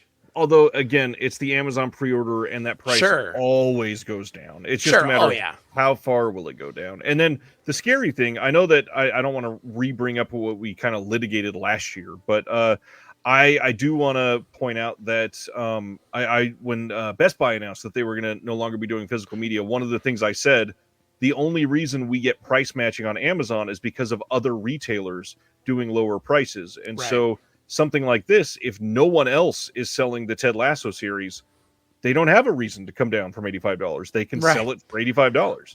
I'm going to level with you here. I wouldn't be surprised if it stays at $85 because it's Apple. Like, I'm sitting here with my iPhone. It's Warner Brothers. I know, but you know what I mean? Like, in terms of just like, this is the big corpos doing their thing here. Right. So. Celeste is asking, does this bode well for Killers of the Flower Moon and Criterion? I don't believe so, because I believe that was a co-production with a completely different company. So until we see some precedents for that, we shall see. I'm glad that this one came up, because Ted Lasso, again, I'm curious how this show will go down, like how it will age, because I know that there's going to be more Ted Lasso stuff in the future. They've alluded to it, but again, there are few shows as well written in terms of, and I think here, I mean, again, not to get all, not political, but socially kind of introspective. It's also a very good show at kind of bringing down and tearing down toxic masculinity and showing another way to conduct yourself, especially on a sports team where masculinity is running at an all-time high, dude. So yeah, like, again, I will never miss an opportunity to preach about a show that takes its time to actually try to do something different and good for, I think, people watching it. So yeah, Ted Lasso's a good one. I'm eager to see it. This might be the only way I ever see it, because I don't have Apple TV. Fair. Next up, we got some Radiance announcements yesterday, I think. This first one, August 26th on Blu-ray in the UK, and then August 27th on Blu-ray in the US and Canada. It is Viva la Muerte. This is from 1971. Says, as the Spanish Civil War draws to a close, Fondo, a young boy, is tormented by violently conflicting feelings towards his mother, who he suspects may have had a role in his father's capture by fascists, feelings that manifest themselves as a nightmare onslaught of terrifying and bizarre imagery. Based on Fernando Arabal's own brutal experiences during the Civil War, Viva la Muerte is a shockingly provocative work of surrealist cinema from the artist and filmmaker who co-founded the Panic Movement Collective alongside Jodorowsky. This is going to have a 4K restoration and a whole bunch of wonderful conversations, including an audio discussion from the Projection Booth podcast with Mike White, Heather Drain, and Jess Byard. Hell yeah. All three of those names will be on Film Foundations. Literally, one of them in 24 hours from now.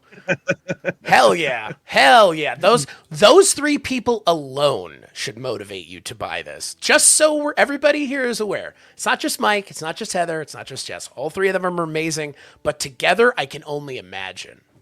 Yeah. We've got some documentaries, archival and new on this, and then a booklet with some new writing on it. Again, limited to 3,000 titles, and looks and sounds amazing. Brendan says, this is one of my top 5 Blu-ray wishlist films. It's a masterpiece. Amazing. What's funny is I actually remember when Jess told me about going to do this recording.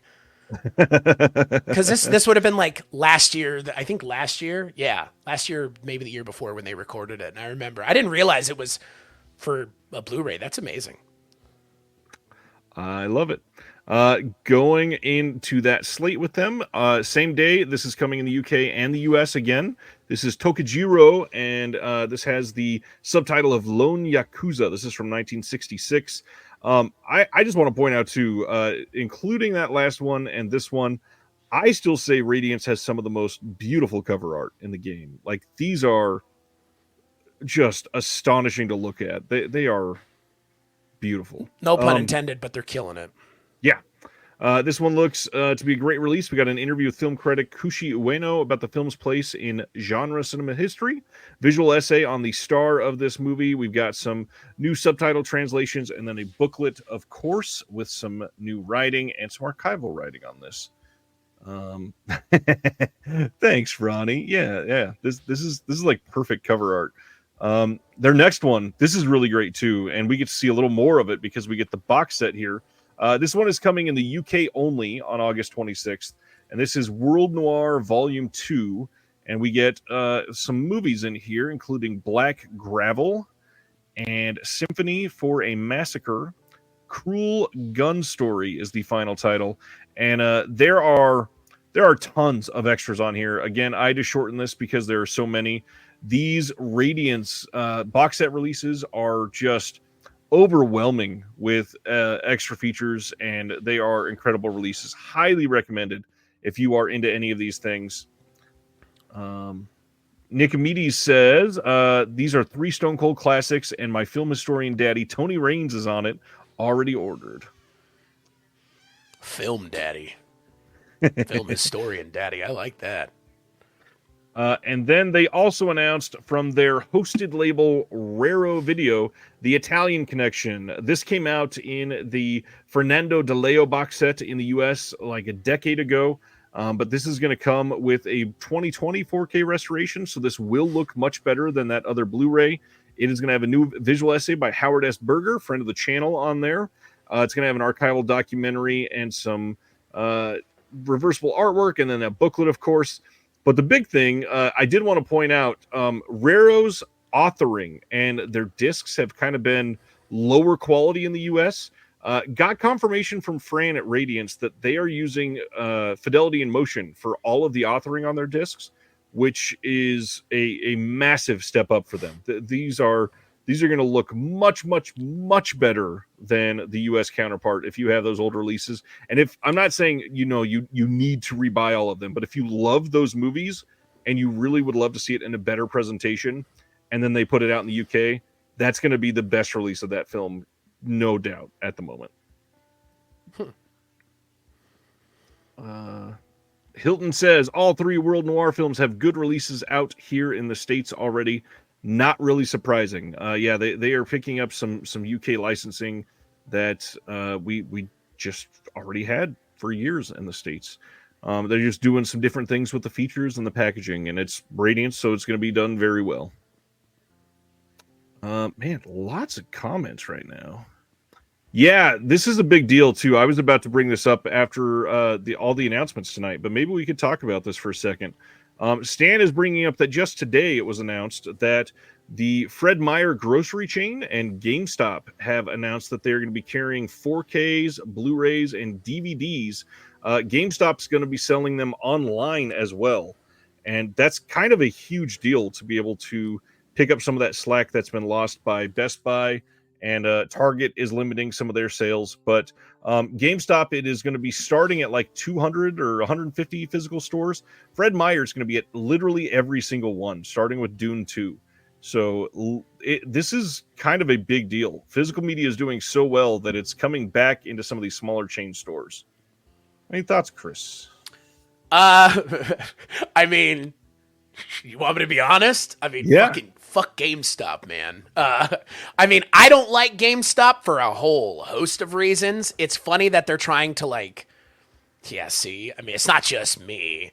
I mean, GameStop has not done a lot to, what's the word? Instill faith in the people who purchase from them or the people who work there or anybody, right. I guess. So I honestly, it feels like all it feels like for GameStop is them attempting to give people a reason to come and buy things from them as they continue to circle a very slow moving drain, I guess. I don't know. GameStop's weird. If you play video games or you're a gamer, we all, GameStop is a Funko Pop store now. Holy hell. I mean, there's literally a movie about GameStop called Dumb Money. So yeah, but it's less about GameStop specifically Yes. and more about ding dongs gaming the GameStop stock. But to DC, I'm not even gonna try to say it. Sibner, it is the devil. I mean, it is like it's they are bad at what they do, and they're kind of the only ones left, which sucks for all of us. Because at this point, you're going to go buy a used game at GameStop or a local used game store. And those used game stores tend to have Blu-rays and 4Ks and all kinds of stuff. So if they sold used movies, I actually think that would be the best case, but then it's not GameStop anymore. It's Movie Trading Co. It's, vintage stock. And that's the thing. I mean, GameStop at this point is having to do this to compete with those stores and pick up the slack, like you said, where Best Buy isn't doing anything anymore. It's not a ruckus, Stan. You brought up a good point, and I was going to mention it anyways. It is something that is important, and not only, again, it's not necessarily for, hey, we all get another place to be able to see it. Is legitimately because people that are not in the scene will have more opportunities to stumble across it. Literally those normies, Celeste puts it best. It's the normies that it's for, really, right? Like, oh, I'm at GameStop buying Call of Duty, whatever the fuck at this point. And oh, there's Dune 2. I'll pick that up because why not? Or you know what they'll probably do? Like all kinds of stuff. Like they'll do all kinds of things. They'll probably have like sales and stuff, even all kinds of wild stuff to try to move them out the door faster too. So, yep. Yeah, it's weird times we're living in. All right, moving right along. We are pretty close to the end now. July 29th in the UK, we are getting a 4K Steelbook and then a standard Blu-ray release from Studio Canal of the Terrence Young film Red Sun from 1971. This is the standard blue, and then this is the art on the Steelbook. This is, of course, a Bronson film. You've got Ursula Andress on here, or as a lot of people call her, Ursula Undress. Toshiro Mifune is in this, and then Alain Delon. Some major names in this. And as far as I can tell, I don't believe this has ever got a blue release in the States. So this is a pretty big deal, and this is going to be coming as part of the Cult Classics line. If you buy that standard, it will match some of the art on your older titles. We got a new interview with Steven Okazaki on this, and then some archival features for collectible cards. I'm actually very interested to see this. It's a great movie. We covered it on the Culture Cast 2 years ago. Yeah, I was gonna ask, is that what this is? Are you just doing that every time? I had a band teacher that would say number 9 4 times every time he would ask someone to do number 9 because of the Beatles, and I never got it until way later. I was like, is that what you're doing here? Like, are you? I mean, I can't do Kermit. I don't know if you can, but I cannot was like, do Kermit. Is he just doing a Muppets thing? Is he just enjoying it? Because that's what it felt like to me. I mean, that's a part of it. I can't argue. Yeah, hell yeah. Yeah, man. Can I? Someone else kind of echoed it in the comments. Can I just say that it's a real fucking drag that Hastings, Hastings and oh god, what was the other one? There was another like video game store that went by the wayside, but like Hastings and all those other stores disappearing. It's now we just got GameStop. Like, man, what a raw fucking deal we've been given here. Because GameStop is the worst. It really is. So, no, I want the Serbian film Funko Pop collection. Holy shit. Give me that one, please. I want to have those on my shelf so I can show people my full collection. I got all of them, including the Chase. Anyways, July 16th, Wellgo is releasing The Last Stop in Yuma County. This is some names I did not know were in this, are in this. Barbara Crampton's in this. Richard Brake is in this. And then Jim Cummings is the big one. He came onto the scene a few years ago, has made some pretty good movies. And the only thing I got to say is this cover art looks like a direct ripoff of that BJ Novak film from a couple years ago or last year that came out. It's literally almost identical, and it's wild that we are still going with this floating heads type of poster art for some of these movies. But what's funny, we have this announcement as it's coming on Blu-ray on July 16th. This hits theaters tomorrow. This has not even been released yet. Yes, Vengeance is the title. Thanks, Sibiner. And Electronics Boutique EB Games was the one I was thinking of that got absorbed into GameStop. Yeah. God, EB Games, man. KB Toys, you guys remember that place? Like, so many of the places are just gone now, just replaced by GameStop. Like, I lived at KB Toys. Yeah, same, man. KB Toys was the shit. You get McFarlane's Movie Maniacs there, all kinds of fun stuff, man. Back in the day when those were things people bought. Jim Cummings is really great. I'm very interested to see this. Man, the poster art. We got to get away from this style. I swear. At least it's not like a guy with his back turned, looking over his shoulder. That's another one. Yeah. It's been done like a million times. Purple Rain. This is little known film, Purple Rain.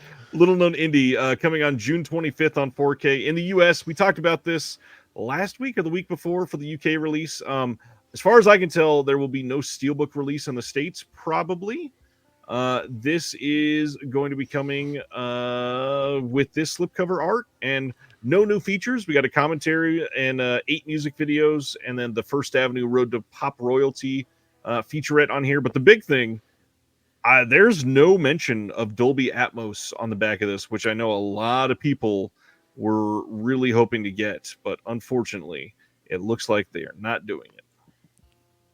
This is what it sounds like when big labels don't try, if you know what I mean. Yeah. I mean, look, it's an amazing movie, but some music videos and you watch on YouTube, like, guys, what the fuck? I mean, look, I know Prince has passed away, so, but Morris Day and the Time haven't. Get Morris Day and the Time in there to do a commentary. Yeah. Alrighty. Next up, July 23rd, 4K Steelbook from Warner Brothers for Justice League Crisis on Infinite Earths Part 3. I've not seen any of these. I've not been able to keep up with the DC animation. They've been doing more and more and more of these. Yeah, man. It's really crazy how successful their animated movies have been compared to like a lot of the other stuff. Because this is the Part 3. Yeah. Like within a year and a half. Yeah. Yeah. They're already out there, Sibner. We talked about, I believe, both of them on the show, but at least one of them. And is this the one where is this the one with Jensen Ackles as Batman? Yes. Man, Jensen Ackles, baby. Yep. He's great. He's good looking too, but also, great actor. June 4th. Neon and Decal are working together to put out La Chimera from 2023. But as you can tell from the picture, it is probably going to be a BDR. Sibner is about to comment in the chat about how everybody needs to stay away from Decal. I'm assuming.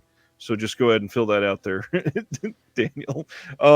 Yeah, I've heard good things about this movie, but it's odd to give a prestige type of film from the last couple of years just a BDR release. I mean, I kind of get it on the business side because it probably will not sell super well for them, but you got to give at least a little respect to the modern movie that you're putting out there. Come on. It's so loud. I have nothing to say to that. I'll just point out my bisexual flag in the background and we can just move on. I'm waving it for everybody here. Yeah. It's just in the background, y'all. This one, I don't see any extras coming on this either, unfortunately. So if you really wanted this, maybe there'll be a better release elsewhere. Then, hey, a little short video to play while I talk about this. The Physical Media Advocate is available at CD Trader in Los Angeles. You're welcome. Just want to highlight a couple places you can get this now. CD Trader in Tarzana, just outside of LA. You can get this at Scarecrow Video in Seattle. Of course, at Legends in Granby, Massachusetts. I've already got 2 other stores that I've ordered. I will be talking about those soon. But yeah, this is a big deal. It's starting to show up kind of everywhere. So if you are close to any of these, please go check it out. Check out the store.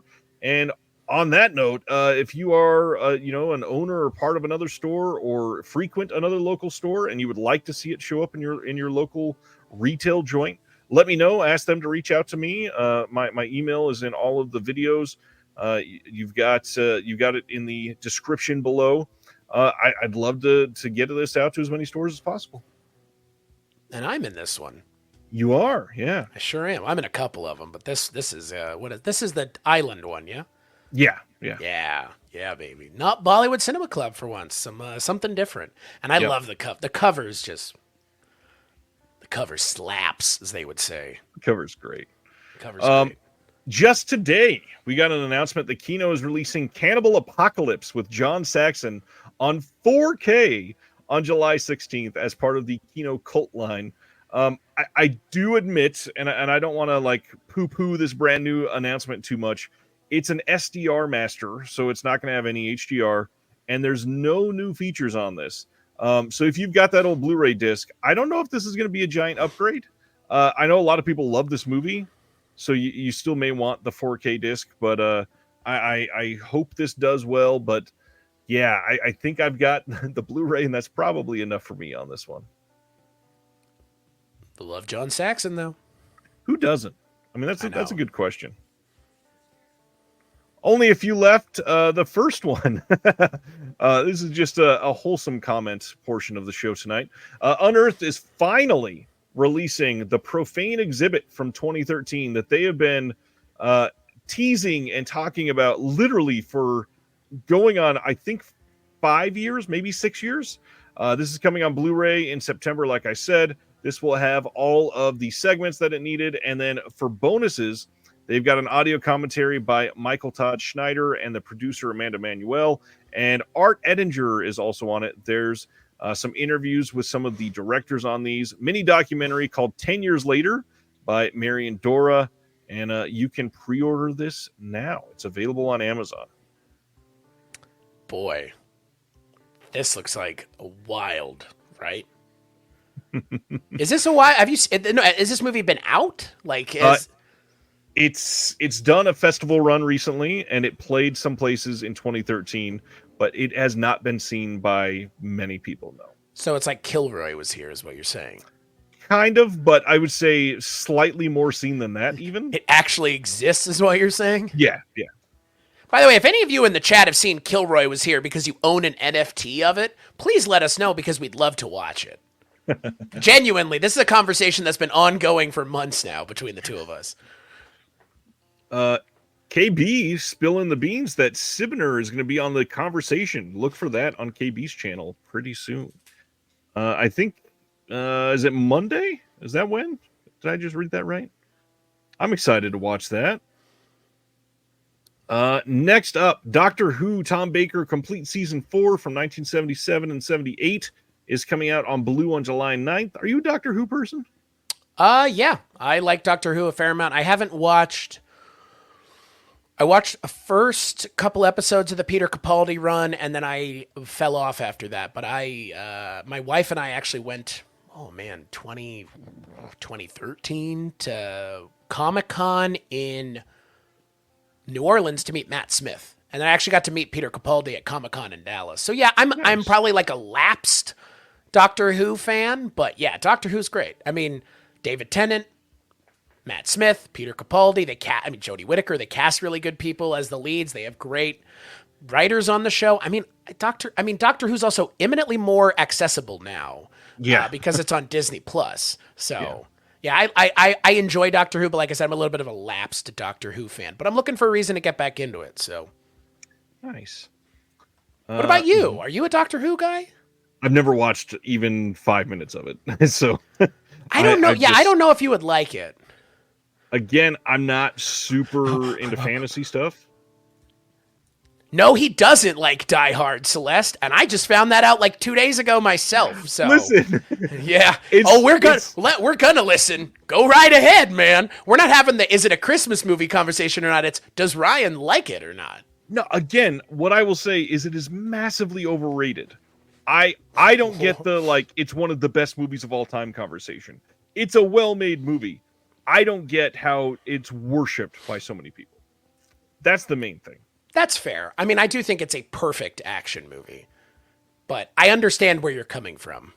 That's it. Like, I like it. I don't have any reason to say that it's bad. I don't have any whatever. I just think it is massively overrated. Well, that I will agree with. I mean, I think it's overrated because of the amount of I don't know. It's the conversation around it has become a little bit I don't know. It's like Olympus has fallen. I mean, I'm not advocating for it. I'm just saying I don't understand. Well, the propaganda of it all. I mean, sure, I get that. Look, I mean, that's a now thing though. You know how much propaganda I watch? I watch Barney Miller and Columbo. Are those not propaganda? They kind of are. I mean, look, I get it. If Die Hard's not your thing, it's not your thing. That's not my hill to die on. There are people who will die on that hill, brother. It's not mine. Yeah. Right? Again, I'm not going to say it's a bad movie. I will say it's very much not for me. Actually, you know what? Here, I'll say something that I think is a better way of putting it. It has a great villain in it. Alan Rickman is great in the movie. But Alan Rickman's great in everything. Someone mentioned Hitchhiker's Guide to the Galaxy, which is a movie that didn't get enough love when it came out. Also has Alan Rickman in it, playing the depressed robot. Yeah. I get it. I understand the sentiment towards Die Hard now, given that I feel like I don't know. Oh boy, I'll wade into that one. Hey, I don't like Tarantino either, so there you go. If Dodson's still here, I got your back, buddy. Me and you, baby, we got this. Yes, Marvin the Paranoid Android. That was that. Yeah, Hitchhiker's Guide to the Galaxy. By the way, that is a movie that I feel like should be. Speaking of things that are underseen, that movie got railroaded when it came out, and I don't think it's bad at all. Celeste, yeah, you're not wrong. I mean, he eats donuts and he's fat, okay? He likes to eat Twinkies, and he buys them for his pregnant wife. That's what he says, okay? Hey, look, speaking of things we talked about recently, Alan Rickman and Dogma. Last announcement. Mars Express is coming on June 18th on Blu-ray from Shout with G-Kids working on it with them.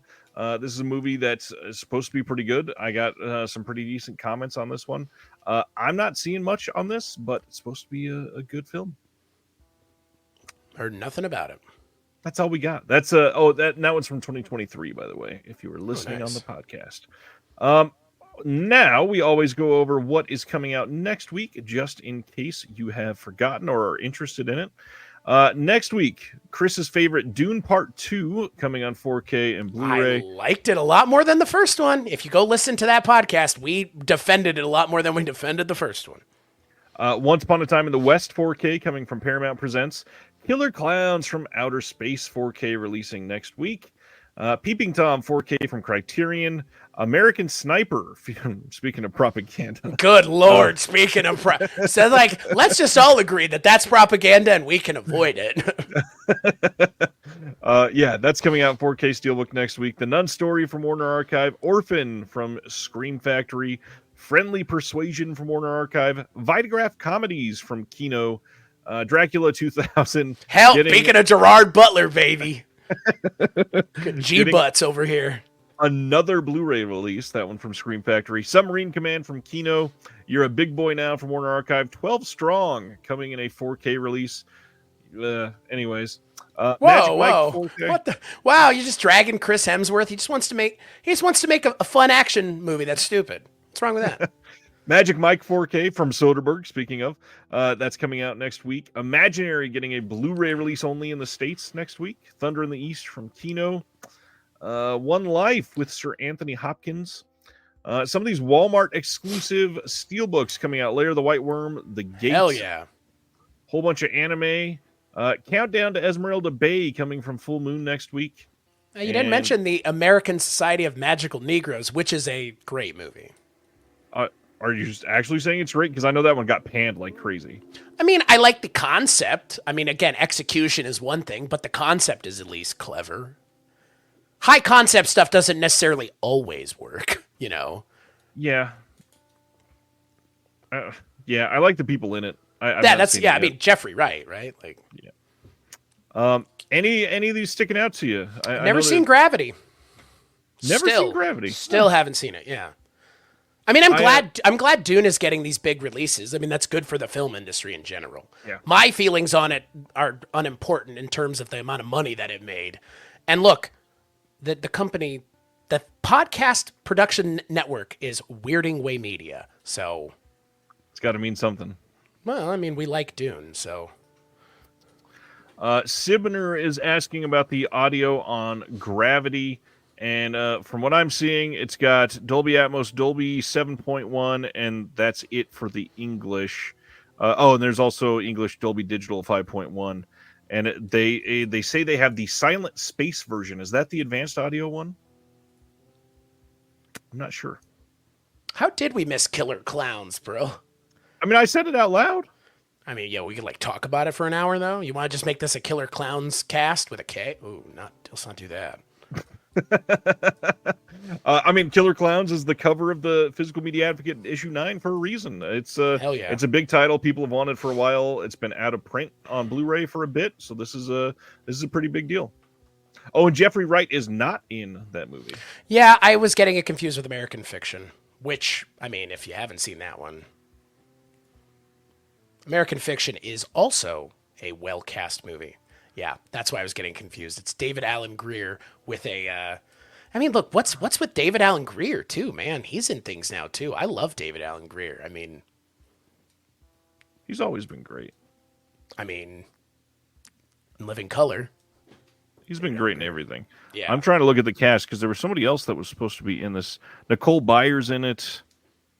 God, I could have swore... I must be thinking of a different movie, I think. Oh, well. Yeah. Justice Smith is in American Society of Magical Negroes. I don't know who Justice Smith is. He was in Detective Pikachu. He was in that second Jurassic Park movie. Still haven't seen either of those, actually. Dominion. No. Fallen Kingdom. Whatever the hell that second one's called. Less said about those movies, the better, frankly.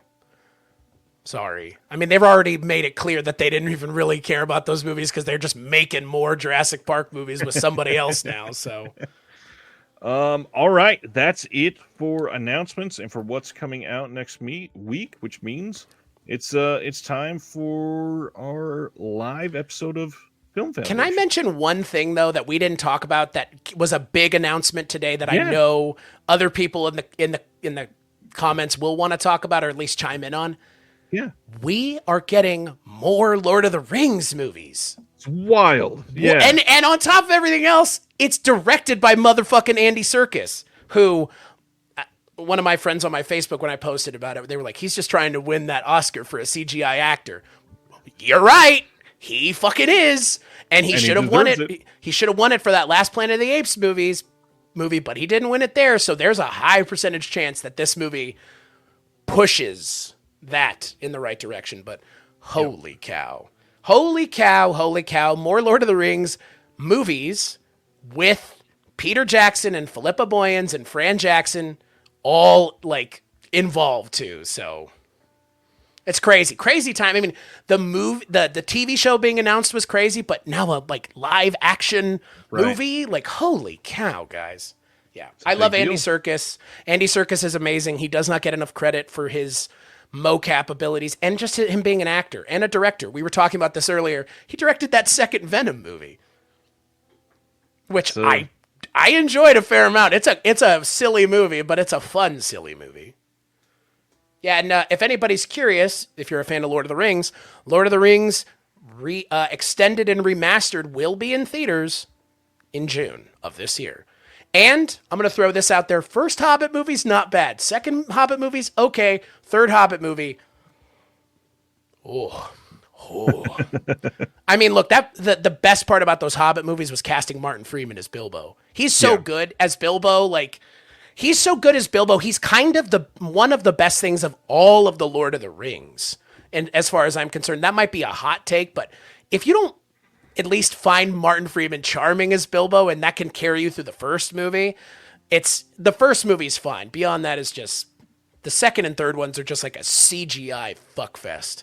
I've not seen any of the Hobbit films yet. I mean, again, they're fine, but the more you watch them, the less quality they are. It's gonna be a prequel, Sibner, by the way. It's gonna take place in between. Well, I guess it's gonna flesh out all the story from before the first movie, where they talk about it in the book. They're looking for Gollum, so I'm excited. I'm personally very excited, but also with a little bit of trepidation, given comments talking about the Hobbit movies. Given I've seen the Hobbit movies in theaters, so. All right. Are we ready for an episode of Film Foundations attached to an episode of Reconnected? We're going to do this live for everybody. And then we won't release this for months. But it'll be great. And we'll all remember it as it comes out. So we are going to go through everything. And so everybody can understand, just in case you haven't heard any of the first two episodes of Film Foundations, we're going to be very explanatory as we're going through here of the format and how we're doing everything. And going to do an actual intro like it's a full episode and everything. So if you got questions and if you got opinions, we definitely want to hear this as we go through. So we are going to start the episode and go from here. So hello, everyone. Welcome back to Film Foundations, the collaborative show between Weirding Way Media and Someone's Favorite Productions.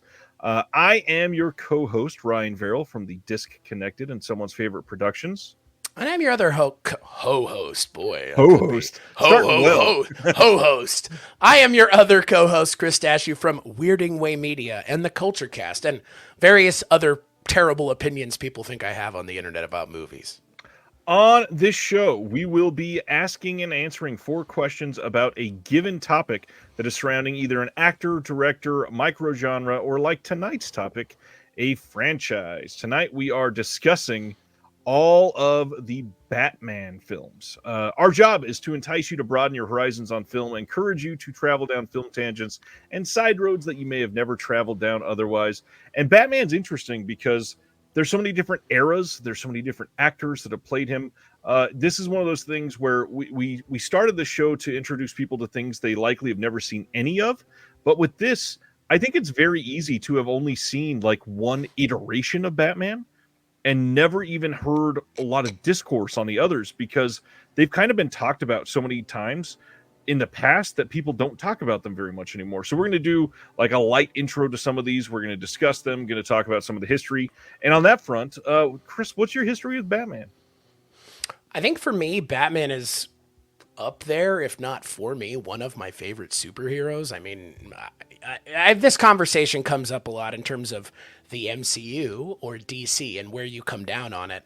I think the MCU has, I think that the MCU and the DC, DC and Marvel, however you want to talk about it, just the comic books themselves. That tribalization that we see now has kind of always been around, but I think Batman was holding up superhero stuff along with Superman for so long, and then Marvel took that from them in 2008 with Iron Man, and have been doing it better since then in terms of the ability to craft a believable world. I mean, look, Marvel has kind of fallen off too because they dug too deep, to quote Lord of the Rings. But I love Batman. I mean, Batman is my favorite superhero. I mean, there's people in the your mom's saying it. I mean, it's true. Batman is a lot of people's favorite. I was very fortunate to grow up in the early 90s and having the Tim Burton films accompanied by Batman the Animated Series is a magical way to start a fascination with a character like Batman. Almost got him, baby. That's like fucking amazing, that episode of the show. Yeah, this is gonna be special because Batman's kind of been there for a long time. Obviously, I look at Batman as somebody that I love because I've always been fascinated with mysteries and detectives, and so things like your Columbo, like we were talking about earlier, or your Hardy Boys, or your Nancy Drew, or Encyclopedia Brown. I loved that shit as a kid, and so many of the Batman movies and the Batman TV show, especially like the animated ones that they've been able to really flesh out some of these characters with. I've just truly loved the way that they've given some of that detective feel, and I think finally they nailed that with the Matt Reeves Batman. It finally feels like an actual detective character. But every iteration has a lot of high points. There's definitely some low points in there as well.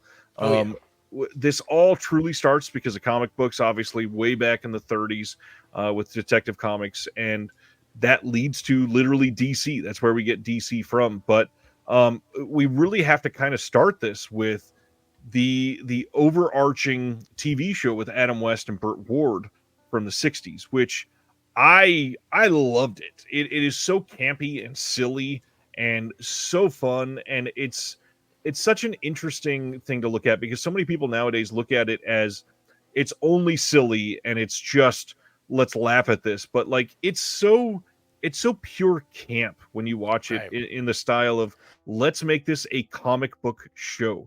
That's exactly how they went in on it, and it works. I mean, Adam West running with the giant bomb off of a pier is fucking hilarious in all of the best ways. I really wish people would watch it and give it some more appreciation because so many people just haven't seen it. And Adam West was almost cast as James Bond because of how good he was as Batman. So that's also a weird piece of trivia from the time. No, Batman 66 is it's I don't know, man. Like I'm with you. Like I could totally get someone watching it today and being like, "What the fuck am I watching?" But it's fun. It doesn't take itself too seriously, and it's funny too, as Stan kind of points out. It's very funny, and that is a thing that I wouldn't say people necessarily now know Batman for being funny. Right. So I get it, and that's the thing. One of the movies we're going to talk about, I contend, is actually an attempt to recapture the tone of '66 Batman, but let's just say people didn't want that. People didn't know how to deal with it. People weren't sure how to receive it, and you may know what I'm alluding to. I'll talk about it when we get to it. But yeah, Batman, and I saw it in the comments too, which I do want to address. The usage of Batman has always been very interesting because to some of the comments' points, Batman is sometimes a superhero. Batman is sometimes a detective. And for me, and I would agree with the comments. I think Batman works best when he's embracing the detective side of it, because the superhero side of it is when all of a sudden things start to blow up and we get these like big world issues like Crisis on Infinite Earths, stuff like that, which are these, big world involved things where Superman's there and Wonder Woman's there and the Justice League is there. So yeah, like it's weird because Batman, again, for all intents and purposes, is a detective character. But then he is injected into these bigger stories and he kind of loses the detective part of it. And some of the movies do the same thing to great or lesser effect as well. So Batman's weird. My wish for Batman the entire time, I just wish that somebody took Batman and took some of the smaller comics that are beloved by people and make a standalone, single-run Batman live-action movie out of it that people can appreciate because it has an incredible story. I mean, give us, like, the Court of Owls run would be incredible to see in a live-action film. Hush would be incredible to see in a live-action film. It would have to be 3 movies, but Hush would be like... Or the Batman, the Elseworlds Batman, like Vampire Batman. Good, give me that. Fucking inject that shit into my veins, man.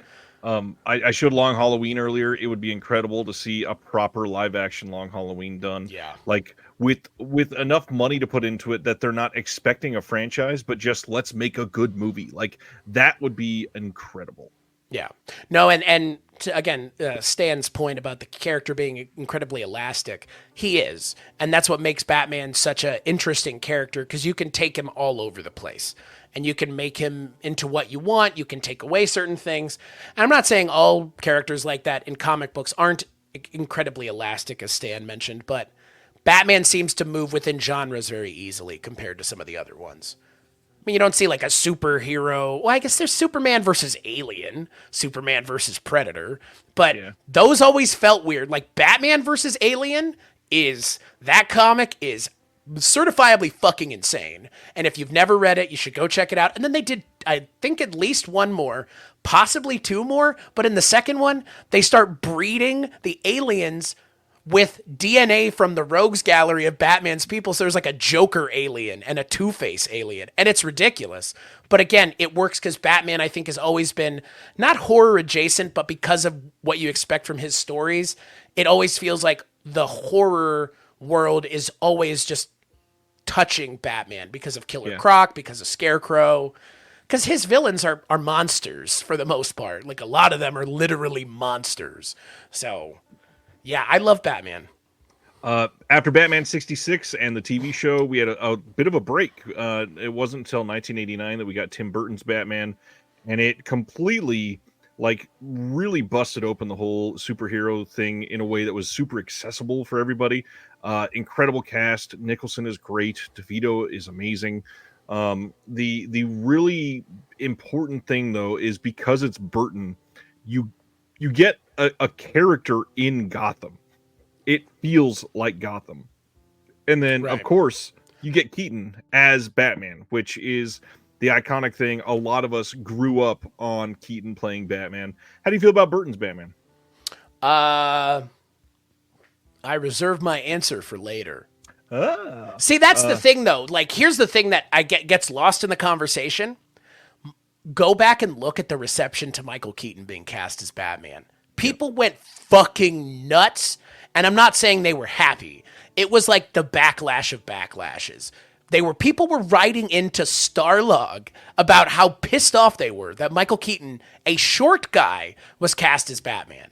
I mean, yeah, it's insanity for how good those movies end up being. Yeah, Batman 1989, like I said, I don't want to give too much away, but it might be an answer here. DeVito wasn't in that first one. I know I brought him up. He is in the next one, which was also directed by Tim Burton.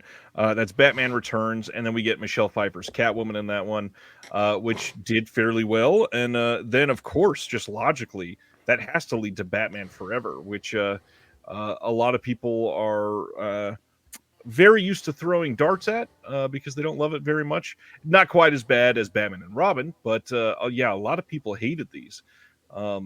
These are the ones that I grew up on. I watched these probably more than any of these other Batman movies because I was the right age. I was like 10 years old when these were coming out and just loved seeing the character I loved on the big screen and seeing it played in a movie like that. And then, of course, around this time, because of the animated series, we also get the animated masterpiece, in my opinion, of Batman Mask of Phantasm. Hell yeah. Hell yeah. Batman Forever is fucking great. Like, I get it. I get that people don't vibe with it, but it came out in the 90s, yo. And you know what? Actually, the best thing about Batman Forever is the story that Jim Carrey tells about how much Tommy Lee Jones hates him, which I do. I forget what I don't tolerate your tomfoolery or whatever, something to that effect. And it's like, oh man, this must have been a weird set. But hey, speaking of dodging a bullet with Bill Murray not being cast in 89's Batman, talk about dodging a bullet with Billy Baldwin being Batman Forever's Batman. Good night. I don't dislike Batman Forever. I get it, though. I get the dislike. But to your point, I was the right age. I was like 5 years old when it came out. They had toys at McDonald's. Right. They had those cups at McDonald's, those glass cups at McDonald's. Yeah, Batman was inescapable in the 90s. I will say the 90s was Batman. Like, Yeah. it was Oh, the yeah. decade of Batman for sure. And then because those were like, I mean, obviously they started great and then waned by the end. We got no Batman for a little while again. It's another 8-year break, and then Christopher frickin' Nolan comes in and makes a trilogy of Batman films with Batman Begins, The Dark Knight, and The Dark Knight Rises. There are countless people that look at The Dark Knight as literally the quintessential comic book movie, which I know that we're going to be getting into in a little while because I know at least one of us disagrees with that. And of course, around all of this, Christopher Nolan is not known for a franchise type of film like this. So this was an odd time for him and odd time for fans of his. I still think it's interesting that he made a couple of these, but I mean, his best movie was made during that period, but it wasn't one of those movies. I still think he should have stayed a little bit away. But then we get the brand new DCEU stuff. We get Batman versus Superman, Justice League, Zack Snyder's Justice League version where they changed it up. And then he was just in The Flash last year. Wait. Zack Snyder's Justice League is where they turned the movie that was 2 hours into 4 hours. That's what they did. And I watched the whole damn thing and did a live stream about it. And then I had comments on my iTunes about how I'm a hater for Batman versus Superman, just whatever. Zack Snyder, you know what? Good for you that people are willing to go out on a ledge for you on the internet and are willing to make their opinions so well known that they're going to walk around and scream Snyder cut now. But God, insufferable bullshit, frankly. Like, I'm sorry. It started an uncomfortable trend of things that I don't really like. And I think you would agree, which is pandering and allowing people to do things that's like, the world is not better off with or without this. It doesn't really matter. And yeah, the Prestige, I think, yeah. Nolan peaked early, baby. Prestige is an amazing... Look, Ryan already alluded to it. I'm not the biggest fan of Chris Nolan, but The Prestige, how could you not love that movie, really? It's his best film, by far. Agreed. Then... And to Paul's point, the 4-hour Justice League is somehow actually better than the 2-hour Justice League. The last thing that we can really talk about, we did get a brand new Matt Reeves directed Batman in March of 2022. There is a second one coming in October of 2026. Currently, that's when it's dated. That's a long wait, first of all. And then also, I guess technically in Joker, Bruce Wayne is mentioned and hinted at, but it's not a Batman movie in any way. But those are the theatrical Batmans that we've gotten throughout the years. And it's been such an up and down ride for a lot of people that a lot of people have checked out. And so that's kind of why we want to talk about it. I feel like it's a good one for the chat to step in here. So we're going to get into our questions. The first question on Film Foundations is always, what do you consider the foundational title for our topic tonight, which is Batman? And so essentially, what do you think, if somebody has never seen any Batman movie, what do you think is the first one that they should watch, Chris? Wow, you're just going to put me on the spot, eh? On the spot, let's do it. Yeah, I deserve it. I mean, because, I don't know. Again, this is polarizing, but yeah, I'm going to go with Batman 1989 all the way. And you know what? I've never seen Batman Returns. It's on my list of things to watch. I'm watching it later this year in September. For You've Never Seen September. So Wow. we're finally getting around to it. I am. But man, Michael Keaton is Batman. He's amazing. Jack Nicholson's amazing. Everything about the movie is well thought out. I mean, they had the right director at the right time, doing the right thing, making the kind of movie that needed to come out then. But at the same time, it's a starting place for Batman that gets through all the stuff for those of you that have never seen it as well. That's the thing that has to be taken into consideration here. I can't in good conscience suggest the second movie in a trilogy as the foundational film because that's might. Yeah, I know you might, but in my mind that doesn't make sense. You know what I mean? That's what I'm getting at. No, Sibner, Ryan's leading the discussion, not me. Sibner, this is kind of the point. We are. No, it's okay. It's okay. We want to gatekeep, right? Isn't that the point of this? I'm just kidding. Oh, wait, is this a gatekeeping show? The point is to not gatekeep. I know. So That's even yes. if we haven't watched all of them. Like I haven't seen any of the DCEU ones, but I have a feeling those weren't going to be answers for any of these. What if they were though? Never know. Aha, see? Yeah, I get it. I mean, look, I understand I understand that sentiment, and I don't think that you have an inappropriate opinion saying you guys are talking about this and you've never seen Returns. I literally just explained to you I'm watching Returns later this year because someone asked me to watch it for a month for them. So let me reiterate. At the end of the day, if I've never seen Batman Returns, that's fine. Because at the end of the day, I love Batman 1989. It doesn't detract from my love of that movie. And at the same time, to answer the question you asked, Batman 1989 does the origin story. It does the villain of Batman that everybody knows. Look, I'm not going to say done the best because I think Heath Ledger is the best version of the Joker. But Jack Nicholson's amazing in that movie for what is needed for that movie. The tone of that movie is needed to be a Jack Nicholson type. Because again, like it's a very much an elevated tone and it's a comic book brought to life. I mean, that's the thing that I love about the movie is that it's a comic book brought to life and you can see that on the screen. So yeah, I love Batman 1989. That's my choice here. Before I get into Batman 1989, I do want to say that when you watch Batman Returns, I'm very curious to see what you think because it's a Christmas movie. Yeah. It's got honestly like what they do with Michelle Pfeiffer is amazing in that movie. Some of the way that it's Tim Burton, so he knows how to capture people in a way that feels larger than life, obviously. Right. Oh yeah. With everything that he's done. So yeah, I think you'll really like it. I think that you have a good pick, and I couldn't really argue with it. I think it is a very still beloved title in the entire franchise. I think it's one that a lot of people, base their love on this character of simply from this movie. I think it's a great title. My pick, I've already alluded to it. I will say I think The Dark Knight is the best one for somebody to watch first.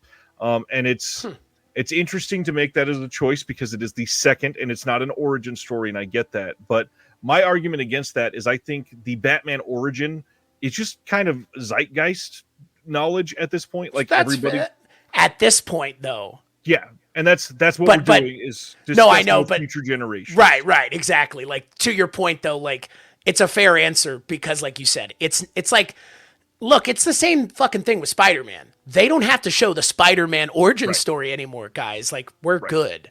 Unless you're doing like Miles Morales or Spider-Man 2099. Yeah, exactly. But I only say I say it covers the origin of Batman. I think it covers it in the most straightforward, obvious way. I mean, to your point, 2022's Batman doesn't do it either. Yeah, you're right. It is something that people are, it's divisive. I totally get that. Sibner says, are we talking best film or for someone not knowledgeable to understand the story? If you don't do the origin for that person, they won't get it. And that's why I just defended that. Right. First off, we're not answering what is the best film or for someone not knowledgeable to understand the story here, because the origin is literally just like public knowledge at this point.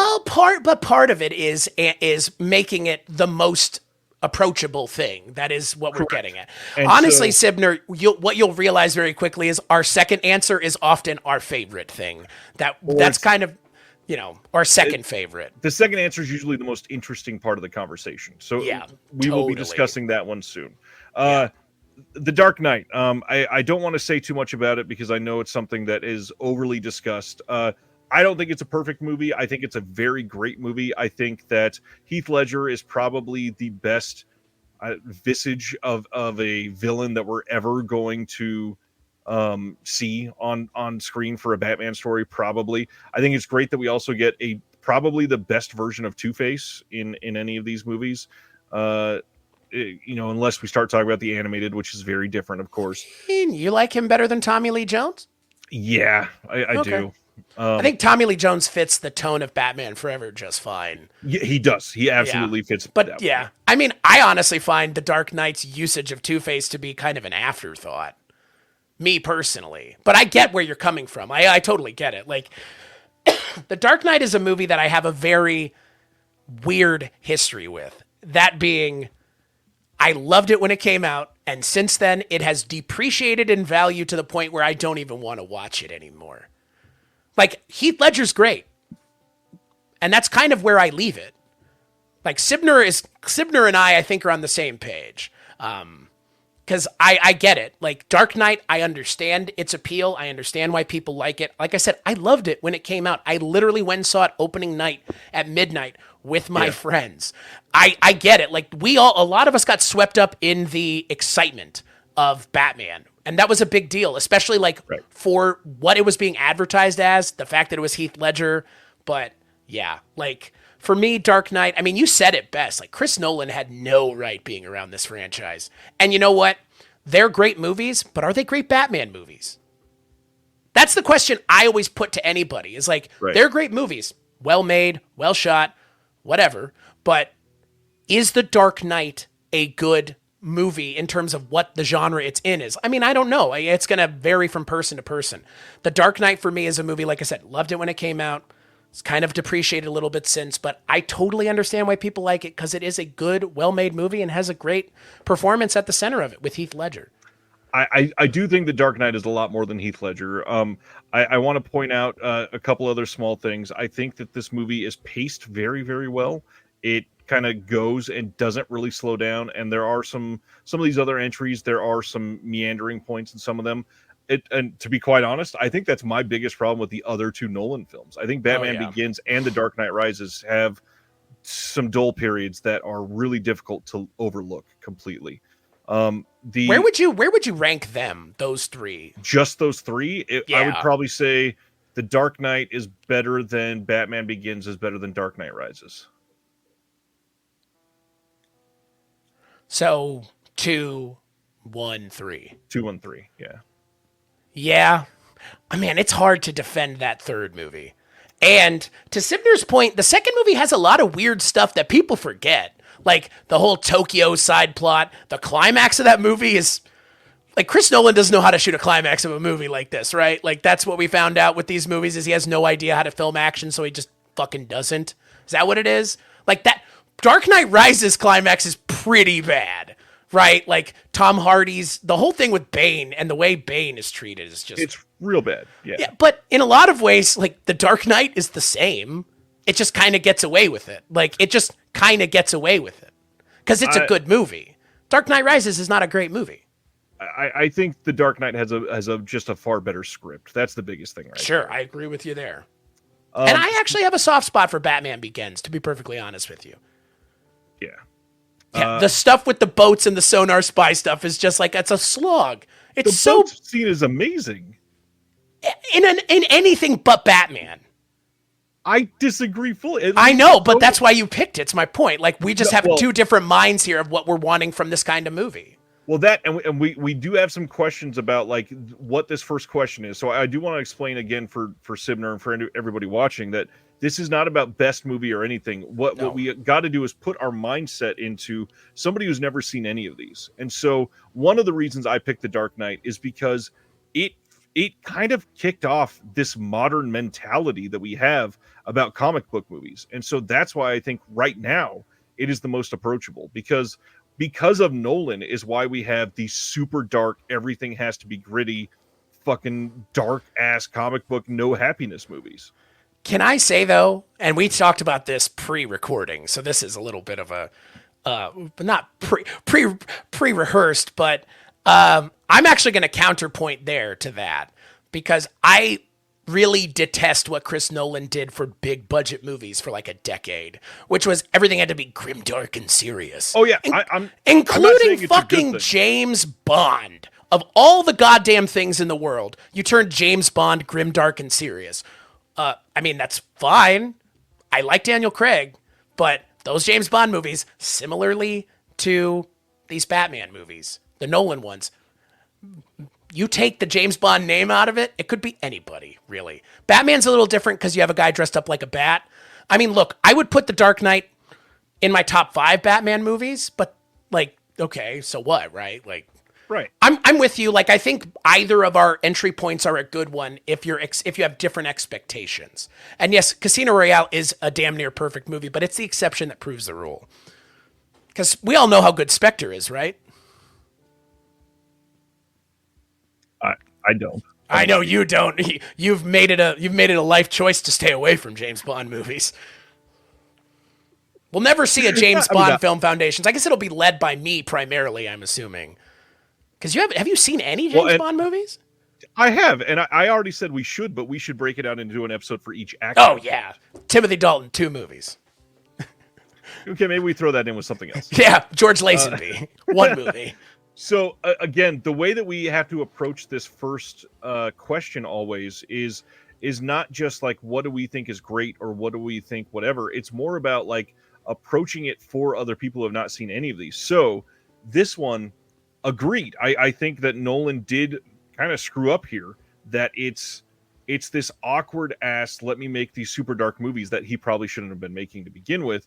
But he changed modern cinema. There's no doubt about that. The way that he made these movies has changed the way that the mainstream looks at these films. And so somebody out there that's somehow never seen a Batman movie, I think you're very likely to enjoy The Dark Knight because you've probably been catered to with these new style films over the last, how long has it been since The Dark Knight? 16 years? Like there's... Yeah. Since Batman Begins, it's been almost 20 years. Yeah, that's insane. Fucking nuts. It's 20 years next year. So yeah, I think that The Dark Knight is a great first entry. You see some incredible conversations in this movie. I think that the tension through some of those conversations is really well done. I like The Dark Knight. It's not my favorite Batman movie, but I do think it's the best entry point. But again, as Chris and I talked about, I think the second question usually leads to our best discussion. So, Chris, could you recommend a lesser-known film within our topic? And usually this is like, hey, this probably wouldn't be great as a first-time watch into our topic, but maybe one that if somebody were to watch it first, it may even turn them away from the rest of it. So, Chris, what is your choice for question 2? I'm not going to be uncontroversial here. I mean, this is a pretty uncontroversial pick. I'm going to go with The Batman from 2022. I mean, I can completely understand, and I have talked to a lot of people. It took me up until this year to watch it. It's 2 years now. Because the amount of people I had heard tell me it was boring and long and was... I mean, it was an arm's length of people. Tons of people told me how boring it was. And I was like, okay, maybe it is. I'm not going to put it in my top list of things to watch. Watched it this year, and my God. I mean, Robert Pattinson, look, I've been a Robert Pattinson defender for a while. When they were like, he's going to be cast as Batman, I was like, hell yeah. I know people are like, it's the guy from Twilight. It's like, Kristen Stewart was in that movie too, and she's a great actress. And those, like... You can't blame Robert Pattinson and Kristen Stewart for wanting to have a nest egg for the rest of their lives. So, and I understand the Mask of the Phantasm being an answer here that a lot of people would probably go with. And I'm not saying I don't like the Mask of the Phantasm. It's just, I think the Batman builds on what you were talking about with The Dark Knight, which is taking it seriously, but then pulling it back into the idea of he's a detective. Because that's the thing about the Batman from 2022. He's a detective. It's like the first time in live action Batman movies he has actually felt like a detective within the scope of the movie. And what the movie's asking of him is to be a detective. It's essentially Batman versus the Zodiac Killer in a lot of ways. Like that's kind of where that movie is drawing from. It's very Seven adjacent. So that's why I wouldn't suggest it as anyone's first thing, because A, it is a very long movie. It's almost 3 hours long, which I know some people will bristle at. I don't, you don't. But at the end of the day, I think Pattinson makes a case for being Batman for a lot more people than anybody else has up until this point, because he makes the character his own, and he also does a good Bruce Wayne that we haven't really seen that kind of Bruce Wayne either. So that's the other thing we haven't really talked about. Some actors play a better Bruce Wayne than they do Batman. I think Christian Bale's better Bruce Wayne than he is Batman. I think that voice thing, the Rachel, where is she? Oh my Lord. I mean, it's funny. I know it's not supposed to be funny, but it's kind of goof. It's campy unintentionally. And the Batman 2022 has some of those lighter moments, but it has a great cast, has Jeffrey Wright, Andy Serkis, and Robert it's actually Pattinson. Jeffrey Wright this time. Yeah, Paul Dano. I mean, I'm sure I'm forgetting people, but Jesus. Colin Farrell. Right. Well, so many people I have talked to didn't know it was Colin Farrell, which is just like the greatest thing about that makeup, is that he is under it but not lost in it. Yeah. So I was actually going to ask this question after my answer for the second question, but may as well get over here now because you just brought it up. What is your favorite Batman and what is your favorite Bruce Wayne? Like, who's your favorite actor playing Batman? Who's your favorite actor playing Bruce Wayne? My favorite, I would say my favorite Batman is Robert Pattinson's Batman, and my favorite Bruce Wayne is wow. See, I don't think Christian Bale is not turning it up. I think Christian Bale's pretty great as Bruce Wayne. But I mean, there is that line from Keaton. You want to get nuts? Let's get nuts. And that's fucking Bruce Wayne. So, yeah, I'm going to have to go with Michael Keaton for Bruce Wayne. But I don't think Val Kilmer is a bad choice either, cuz Val Kilmer is really good. Like, that's the thing. Frankly, Batman Forever doesn't get enough love. We haven't talked about it enough. It's a movie that, I don't know, it's so 90s it hurts. It's got Kiss from a Rose by Seal in it, for fuck's sake. But man, I think for the most part there's not any really bad Batman movies. And yes, I have seen Batman Dead End. I believe Batman Dead End is that the fan film that has the xenomorph in it at the end? Correct me if I'm wrong. I remember seeing it at Comic-Cons on TVs that had VHS players built into them. People were trying to sell bootleg VHSs of the short film. If that's the right thing, Stan, tell me if I'm wrong. But look, I don't think there's any wrong answer here. I don't think anybody couldn't. I think, well, in the comments, you could say George Clooney, I guess. I don't think George Clooney's. I don't think George Clooney's. Again, I think Clooney is the Batman for some people, to the point that they brought him back. So, look, frankly, I don't think there's an indefensible answer other than Ben Affleck. Sorry. But I don't think anybody's going to defend Batman versus Superman, Justice League, or any. I mean, I don't know if anyone's going to outright be like, Ben Affleck's my Batman. Like, right. I've never heard anybody say that. Maybe I'm nuts, but maybe that person's going to comment and tell us. But that's not something I've heard a lot of people go out on a limb for. But everybody else, most every other Batman gets a defense from somebody as their favorite. So the way I have to answer this, first of all, is I have to put the qualifier that I can only talk about live action. Because if we're talking about animated, Kevin Conroy will be Batman until the day I die. Right. Like, that's not even fair. It's like saying who's the best Joker. It's Mark fucking Hamill. Duh. Right. Like, but I'm kind of surprised that you said Pattinson. That is also my pick for Batman. I think he is a very great Batman. And I think I'm mostly impressed, obviously, with the detective side. We've already talked about that a bit. But one of the other things that is a big deal for me is they show that he is, like, discovering this side of him. He fucks up. He's not somebody that is perfect. And they never would have allowed George Clooney to mess up and hit a bridge or something like that. it just would not have been possible. I do admit, I was really close to saying Michael Keaton as well for this, but I do think that I'm going to go with Christian Bale. I think he's a really great, like very suave type of Bruce Wayne, which we needed. And the bigger thing is he is the way that he is so dedicated to that role in those three movies. I love absolutely, and he, all in with the way that he works out, and he's logical and he thinks smart and all of that.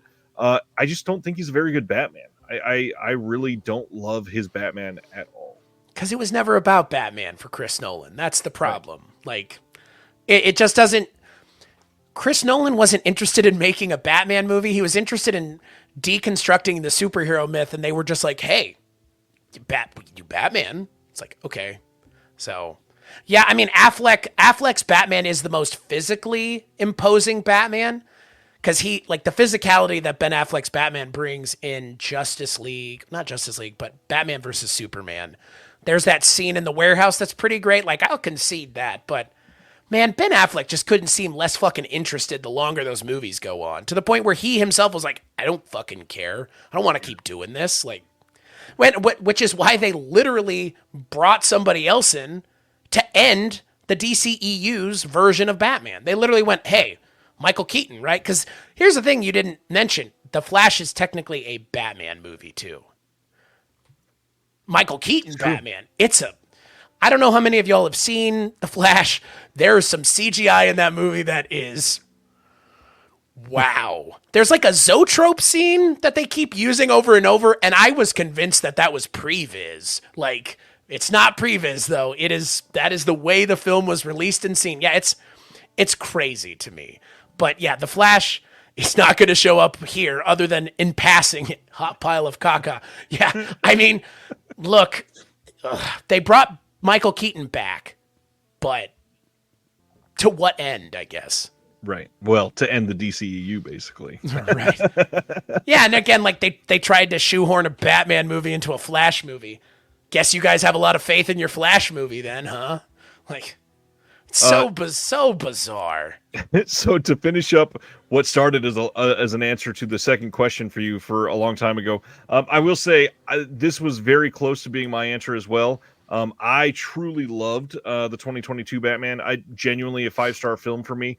I appreciate one of the other big things. I guess we've talked about him screwing up. We've talked about his detective work. I love the way they started this film too.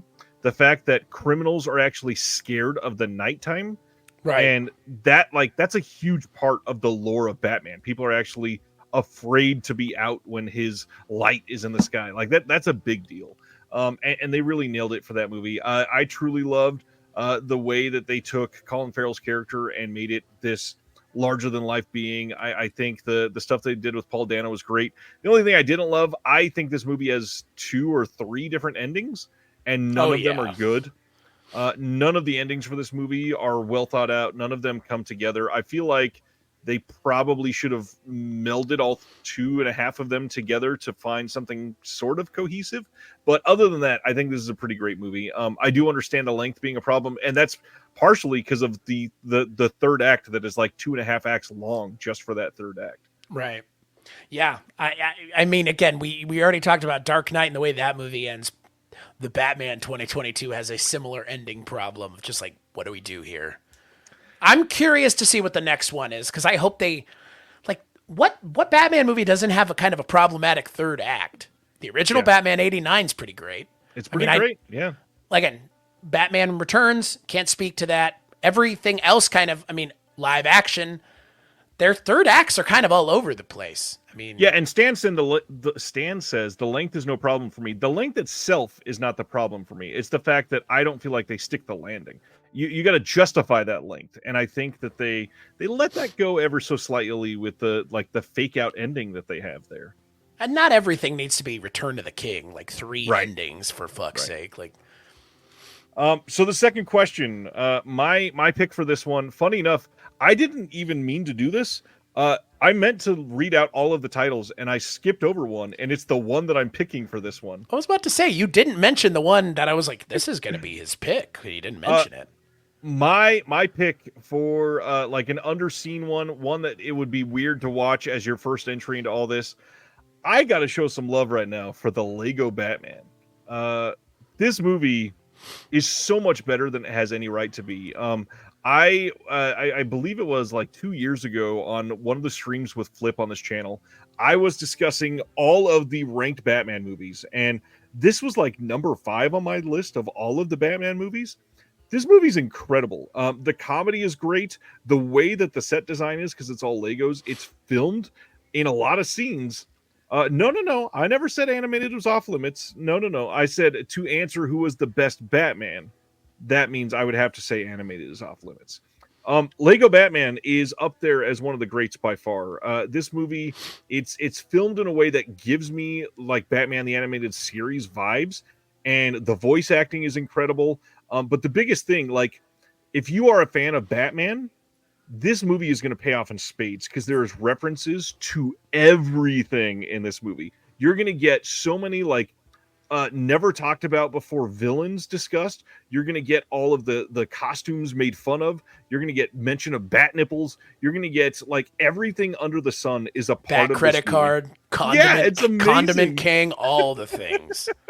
Kite Man, everything. It's so well made and thought out, and you can tell like this is one of those movies that could have been very patronizing, but instead it was very obviously just made by people who loved Batman to death and grew up with it. And like, yeah, the first Lego movie is great. This, I think, is by far the best Lego movie that they've made. Like, hands down, head and shoulders above any of them by far. But yeah, I do think because of those references and all of those other jokes that you're not going to understand, this would be a pretty poor choice to watch as your first foray into Batman, because you got to understand all of those other references to really appreciate this one. If you've never seen it and you've seen many other Batman movies, go check out Lego Batman. I don't know if, you know, we got many people watching that don't check out animated stuff because it's for kids or whatever. I know there's a lot of people on like film Twitter that think like that. The Lego Batman movie is a freaking amazing movie. Like, this movie is underseen and should be high up on everybody's list because it is a damn near masterpiece. And produced by Lord and Miller. So Lord and Miller are two of my favorite filmmakers right now because they understand the assignment every time they're brought on. I mean, Spider-Man Into the Spider-Verse, for fuck's sake. Yep. I mean, you mentioned the Lego movie. The Lego movie's no slouch of its own. Yeah, it's the great. Lego Batman movie doesn't exist without the Lego movie. Yeah, no, I'm a huge fan of the Lego movie. I haven't seen the Lego Batman movie enough. I did see it in theaters when it came out. And I mean, look, Will Arnett as Batman is inspired casting. I mean, obviously he was in the Lego movie as Batman, but the fact that they kept it and continued to roll with it is just, and then Galifianakis. And I think my favorite character in the movie is Kate Micucci as Clayface, which is the funniest casting in the entire movie. Yeah. Kate Micucci, everybody. This thing, again, if you like start to look at all of the actors that are in this, you start to find some that are really funny. I mean, even like freaking Michael Cera as Robin is really great. It is a very inspired casting because his deadpan, like stupid voice that people hate from everything else because he's always the same character really works as Robin in this movie. And I'm honestly surprised we never got Ralph Fiennes cast as Alfred, but this makes up for it. Yeah. You could see, I mean, honestly, it's either Andy Serkis or Ralph Fiennes for Batman 2022, right? Like, you have those two choices, as far as I'm concerned. They went with Andy Serkis, but Ralph Fiennes would have been just as great of a choice and would have worked. I mean, he's amazing in Lego Batman. It's pitch perfect casting, so. Yeah, there's a lot of names in this. Mariah Carey is in it. Ellie Kemper's in this. Jenny Slate, Channing Tatum, Adam Devine, just tons and tons of people. It's a riot start to finish. One of my favorites completely from this franchise. But now, like, this next question I feel like is going to go into so many different directions. Our third question always, what is the biggest impact that our topic has had on pop culture? Now, again, if you have not listened to Film Foundations before, what we mean by this is it doesn't have to be a certain film. It can be something philosophical. It can be something like inspiring future filmmakers to do X. It can be increasing awareness on X. It can be a film. It can say, The Dark Knight changed comic book movies for all of the future. Obviously, this is a very subjective question, but it's literally all about just interesting conversation. So, what do you think is the biggest pop culture impact from all of Batman? I want to know where all these people are doing X and how we can get in on that. So it's like on X, it's like, whoa, man, everybody's doing X. That's, and in the comments, they're already getting to it. Like, this is a massive beast to wrangle here. Yeah. This is, to get to this point in this conversation is going to be difficult to answer because, like you've already mentioned, like, this is all encompassing in a lot of ways. Look, Superman is like, that's in a lot of ways, like, that is where the superhero genre got really elevated in terms of the big budget and the visibility. But I'm pretty sure, as far as I can tell, I'm concerned, as far as I would make this argument, Batman is like the superhero. He's the one that's been evergreen forever. We've had Batman in the 80s, we've had him in the 90s, we've had him in the 2000s, we've had him in the 2010s. The superhero genre is to thank because of the success of Batman. Everything comes from Batman. Literally, the MCU, the DCEU, all of it comes from the initial success of the Batman TV show, the continued success of the Batman series as it went on. The Batman movies have never not been profitable for the most part. They took a break from Batman and Robin because Batman and Robin was very poorly received, but it made back its budget. It made back its money. It was laughed out of the building because here's the thing, and this is the thing I kind of alluded to before. If you like Batman 1966, you know what you're going to love? Batman and Robin. You know why? Because Batman and Robin is pretty much just Batman 66 in 97. It's very campy. It's very over the top. And, again, like, Batman and Superman are kind of 1A and 1B in terms of our country's, like, big superheroes that had a big presence before the superhero time, the 2008 further.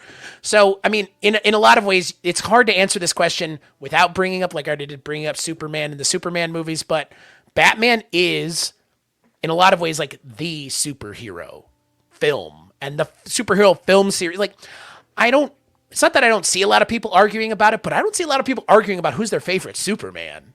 Right. But we've already had a huge amount of discussion here between us and the audience about favorite Batman and favorite Bruce Wayne. Like, maybe we could do an episode in the future on Superman. It's not something I'm imminently super well versed on. I've seen enough, but I haven't seen all of it.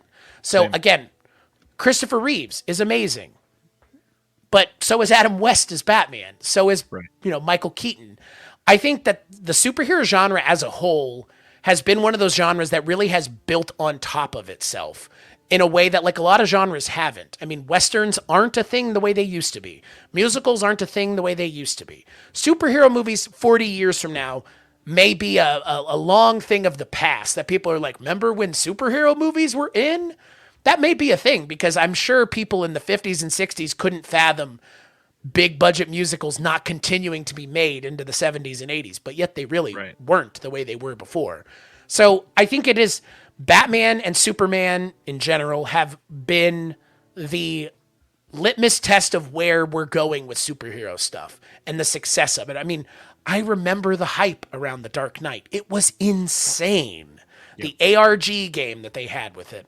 All of the publicity that they did for it. This is the same time around, like, Cloverfield, when they're doing, like, ARG interactive stuff to, like, go find something in the real world that somebody planted. Like, that was The Dark Knight. So, Arkham Asylum games that came after that. Oh, yeah, Jesus Christ. That's, honestly, that's the other thing.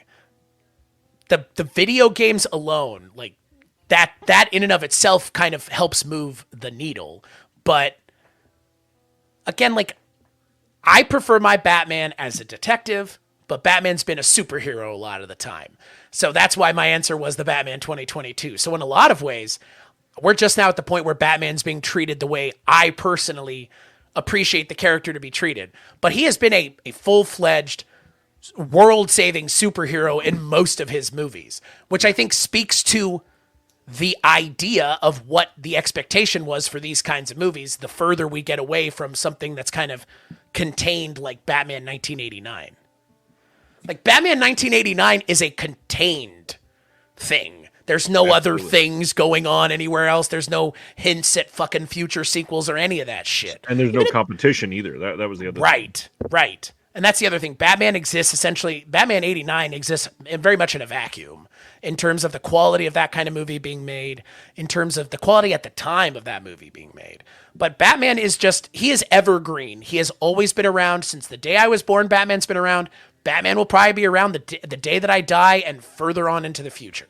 He is quintessentially the like American superhero. Yeah. And yeah, I'm with Sibner. Like, I genuinely think whatever Reeves comes up with next is going to be the Batman movie. Like, I genuinely think that he has a better wrangle on this than anybody else has, other than not Michael Keaton, but Tim Burton. But I mean, Batman is just, he's been ever present. And so I think, you know, what is his impact on pop culture? He has been part of the pop culture discussion forever. It's hard to avoid it. So again, it's hard to really pin any one thing down because this time, unlike some of the other episodes we've done, there are obvious answers on the other things we've done. There is way too much here to give just one singular answer. Man, a few things here. So I agree with you. Obviously, this is a big deal. But the way that I wanted to talk about this was twofold. I know that I alluded earlier to superhero movies get dark and gritty because of Christopher Nolan, and you can look at that as a good or a bad thing. You're not necessarily wrong. Depends on your preference for these things. That's a very obvious answer because it's affected all of the films since 2008. That's been a big deal. But sadly, I kind of want to reach through the screen and punch Sibner in the face because I thought I was going to have a pretty unique answer. My answer is I think the fact that The Dark Knight and it's kind of an open secret that The Dark Knight and WALL-E not getting nominated for Best Picture is what led to the Oscars expanding into 10 films being nominated for Best Picture. And I can't imagine what smaller films since 2008 never would have been given the appreciation and like outward pop culture understanding of their existence if it weren't for them being nominated for Best Picture. And without them expanding to 10, gosh, some of these like from last year, I can't imagine the Past Lives would not have been in the top 5. I almost guarantee it. And that movie, I see it as a masterpiece. So I think the way that we're looking at these movies as a whole and comparing them is a big deal because the Oscars, no matter what, no matter how much you love award shows or not, and Sibner, I was obviously kidding. You just took my answer. It's one of those things where the appreciation level for some of these, it is literally an honor just to get nominated. And that changes the trajectory of a film for the rest of film history. Without some of these, like, it was one of my favorite movies last year, so I'm going to harp on it. But without Past Lives being nominated for Best Picture, I could see Past Lives being completely forgotten in 5 years by most people. But because it was nominated for Best Picture, it is something that Celine Song is going to be able to look back on and put on a resume. And every movie that she comes out, Celine Song previously, like, Best Picture nominated, Best Picture Film Director, that's a big deal. It's one of those things that can carry literally a director's entire career, an actor's entire career, an editor's entire career, a producer's entire career. It can set somebody onto a film tangent that will allow them to create the next Gone with the Wind or masterpiece or whatever you want to say. Like, there are so many things that come from that, and to literally double the number of titles. I mean, all props to Dark Knight and WALL-E for making them go, well, you know, maybe we should expand this a little bit. I think that's a big deal. I'm not going to disagree with you. I will say though, like to your point, and probably to the detriment of it though. Yes, they've expanded it to 10, but have they really ever gone outside of 5 movies to look at what's going to win? I mean, That's the problem. It's the problem, right? Like that's the problem because it's like all the they're just like, well, Avatar 2. Like, what are you on drugs? Like it's just you know what I mean? Disagree with that. No, I know. I get where you're coming from, but at the same time, like elevating something is great, but at the same time, Cuba Gooding Jr. won an Academy Award and it didn't do shit for his career. There are exceptions that prove the rule sometimes. I mean, it's just I get asshole. That's why that. Yeah, I know, I get that, but okay. I mean, fair. Wow, gonna drag the good name of Cuba Gooding Jr. on this show, sir? How dare you? I'm just saying again. In a lot of ways, yes, I appreciate that they expanded it, but it feels like a little bit of a hollow victory. You know what I mean? Because, like, to Sibner's point, it should have been directors. If they're going to expand movies, they need to expand directors. Then they need to expand actors. Then they need to expand everything. Because where do you stop? Where do you stop? That's the question. They expanded the movies to 10. Okay. But there's really only, like, 5 movies that are really ever considered to win. And so at that point, but come on, man. Avatar was... It is, though. Okay, go ahead. Go ahead. Because of how the Academy is built. There's literally thousands of people that are not even connected other than they're standing in the Academy across the country. There are so many people that will... Yes, Cuba could have won for Rat Race. Yes. Boy, Rat Race came up twice today. Jesus Christ. Organically, of all things. The way that I will prove that this is incorrect in my mind, the way that you're describing it, is because of the Barbie problem from last year. Like Greta Gerwig not getting nominated and Margot Robbie not getting nominated was literally only because the taste of thousands of parts of the Academy across the country are so eclectic. It's not just 5, because so many of those people have different tastes that are voting for different things. No, I do think that literally all 10 stand an actual chance, because all it takes is for a portion of that to have just a slight majority of a different type of taste. And yet, is anyone surprised when the things win, though? That's my point. I mean, Oppenheimer was going to win, and it did. This is not the year to discuss. Oh, okay.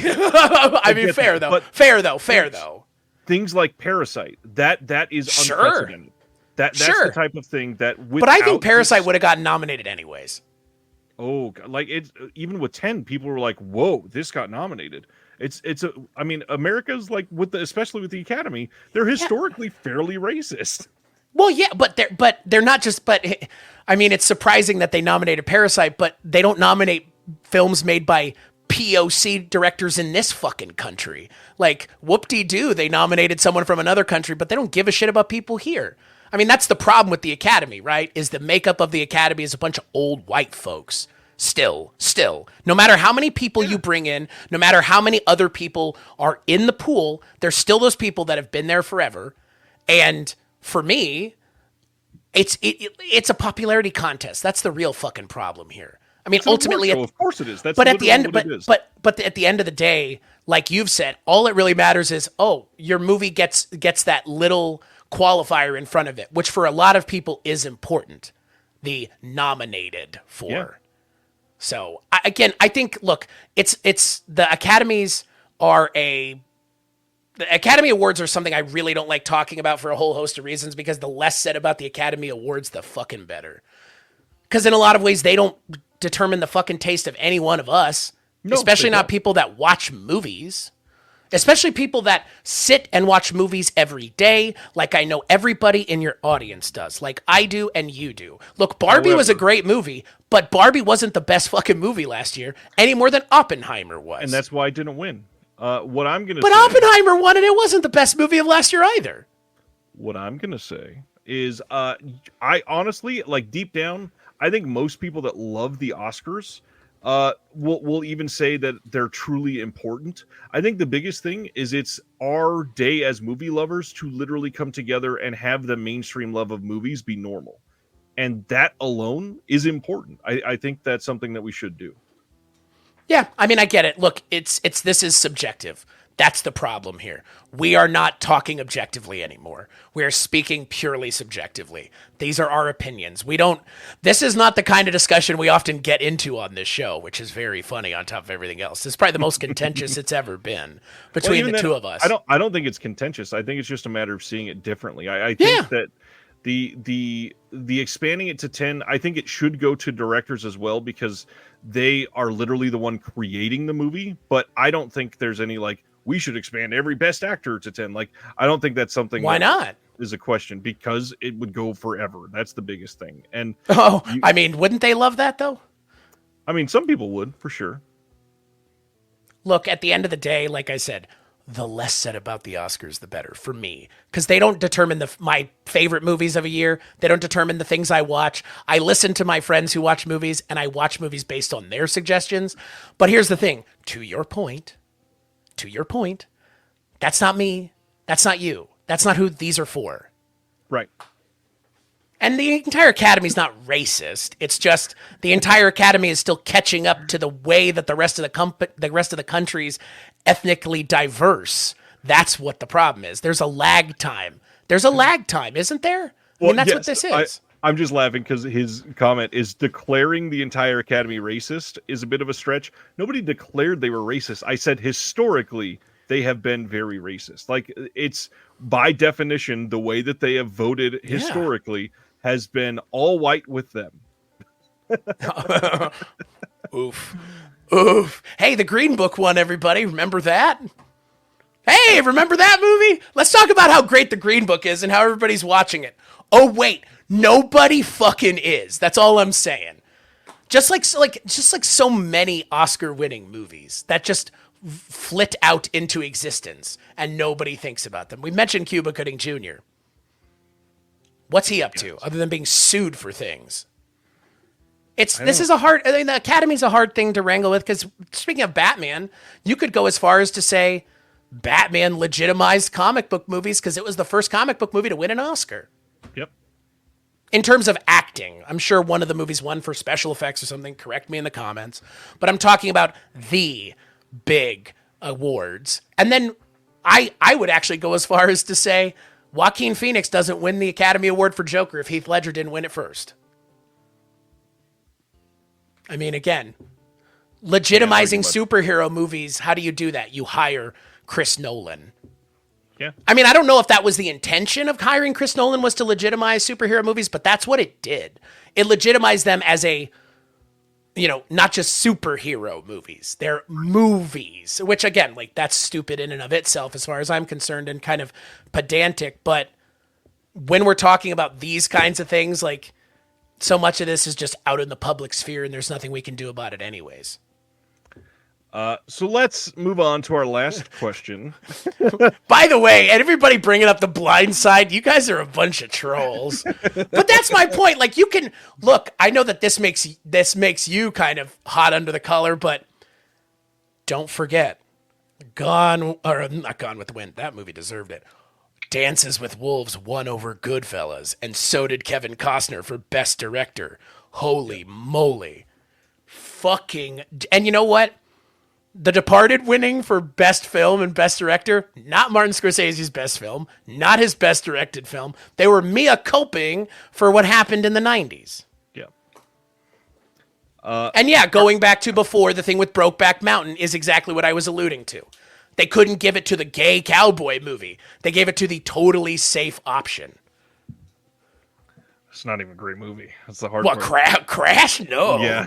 It's a movie written at a time and a place when things were kind of that way, and it's not like that anymore if it ever was. Right. All right. So the interesting way that we're going to end this discussion, question 4 is always, what is a cinematic bridge to our topic that we're discussing? So basically, what is something that if you are a listener to this and you've somehow never, ever seen a Batman movie, what is something that might clue you in that you would like these? If you would, liked something else first. It could be another franchise. It could be another film. It could be some filmmakers' films. So, Chris, what is our cinematic bridge to Batman? I mean, this is like a gimme question, right? Because this is kinda, yeah. Yeah. honestly, like if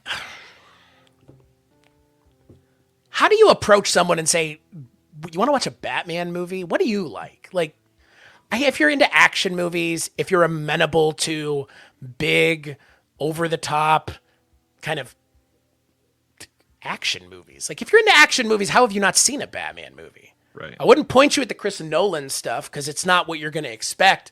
But the Batman, I mean, even Batman versus Superman is kind of a big, dumb action movie. I'm not saying all the Batman movies are dumb, but I'm also not saying that Batman needs to elevate itself to the heights of Stanley Kubrick. I mean, it's fucking Batman. Sometimes I just want it to be Batman. So as far as I'm concerned, like it kind of speaks for itself. Like if you're into superhero movies and you've never seen a Batman movie, what are you doing? If you've never seen an action movie, or if you've seen action movies and you like action movies, go check out Batman movies. I mean, this is a hard one because it's just like Batman. Like what? Either you're in or you're out, right? Like, Yep. I don't know how to put this. Like, I have plenty of friends, as I'm sure you do, who are like, I don't watch those MCU movies. And it's like, why? Those are dumb, lowbrow. And I'm like, but they're entertainment. Like, not every movie that comes out has to check every fucking box of highbrow entertainment. So I don't know. I mean, again, like, I would say, like, action movies in general. Maybe you're not resonating with superhero movies. Maybe that's not your thing. If that's not your thing, maybe give The Dark Knight a try because it's the least superhero-y of all of them other than the Batman. But as far as I'm concerned, like it's just a matter of are you in or you out? Because Batman is its own, in a lot of ways, yes, there are a bunch of movies, but they're all of a piece in a way, frankly. They're all very much of the same kind of thing. So that's my answer. What about yours? I took an easy answer because I didn't want to think too hard on Same. this one. And I went just kind of specific, like the most comparable to Batman. And so I'm just going to throw out there, if you like the Iron Man story and the Iron Man trilogy, I think that you'll probably like the Batman films. It's another superhero without superhero tendencies because he has no powers. He's just a rich guy. It is probably the most like comparable type of story to what you get from many of these Batman movies. It's a guy that's, you know, down on his luck and trying to come back from something and working hard to help people. And yeah, thanks, Sibner. It's an obvious answer, but I think that Iron Man is the most comparable on that front. I wouldn't say all the Batman movies are man against the world because you got Batman and Robin. Oh yeah, you clearly got, not. Yeah, you got all kinds of stuff. Like, look, the other thing is Batman kind of, like we've already alluded to, is fluid within genres. So that's why I said, like, if you're into a certain kind of thing, you can be pointed more specifically in a certain direction with Batman. If you want campy, we can point you there. If you want serious, we'll point you there. If you want middle of that road, can point you there too. So that's the thing. Not all the comic book movies or comic book character movies are so fluid. They're kind of a thing. Like, I mean, Iron Man's kind of all the thing. Doctor Strange, kind of all the thing. Like, Batman is kind of all over the place, which is what makes Batman a fun character. The best, I would say. We didn't talk about promo and all the plugging type stuff. Anything you want to shout out before we call it a night, Chris? WeirdingWayMedia.com. That's where you can go to hear more of my thoughts on things or me talking with other people about our thoughts on things. That's where you can find the audio version of this show, Film Foundations. And everything else that I work on pretty much can be found there other than Rankin' on Bond, which is me and Richard Haddam of Richard Haddam's Paranormal Bookshelf. He's also the writer of Under Siege 2 and The Mothman Prophecies, which he wrote with Matt Reeves, which I didn't mention here, but we will never get to talk to Matt Reeves because it's been essentially said to me directly that he doesn't want to do publicity if he doesn't have to, and this is tantamount to that, apparently. He's above it now. Yeah, well, or it's just he doesn't want to do it. He's a very private person is what I've been told. But yeah, that's where you can find Rankin' on Bond, which is over at patreon.com/culturecast or patreon.com/projection booth at the $10 level and up. What about you, Ryan? I'll just shout out the magazine again earlier that we talked about on this show. Check out the Physical Media Advocate. It's available on Amazon. Link in the description below if you want it in a store local to you. And when I say local to you, I mean world freaking wide. Like, this thing is being sold in Canada, Italy, Germany, the UK, Australia. You can get it on all of your local Amazons, but also I can have it on sale in your local shops. If you've got a contact or work at one or friends with somebody that works at one, let me know. I would be happy to talk about supplying wholesale versions of these and get it sold in your shop. There is a lot of people out there that I think would enjoy it, and I would be thrilled to have some assistance. The discussion tonight has been great. I appreciate everybody being a part of this, and I hope that you come back to check out another episode of Film Foundations. Like I said, every Wednesday, it will be available in the video version and the audio version. If you got any suggestions, questions, leave comments everywhere. We want to have a community surrounding this thing. And yeah, hope you enjoyed the show tonight. We'll see you next time. Anything else, Chris? I enjoyed this immensely. You guys are fun. Not just you, Ryan, but your audience. You guys are fun. All right, then. On that note, until next time, we'll see you then. Thank you for watching The Disconnected. On the way out, make sure that you are subscribed to the channel, that you've liked the video, and that you've copied the link to be able to share it with someone else that may appreciate this.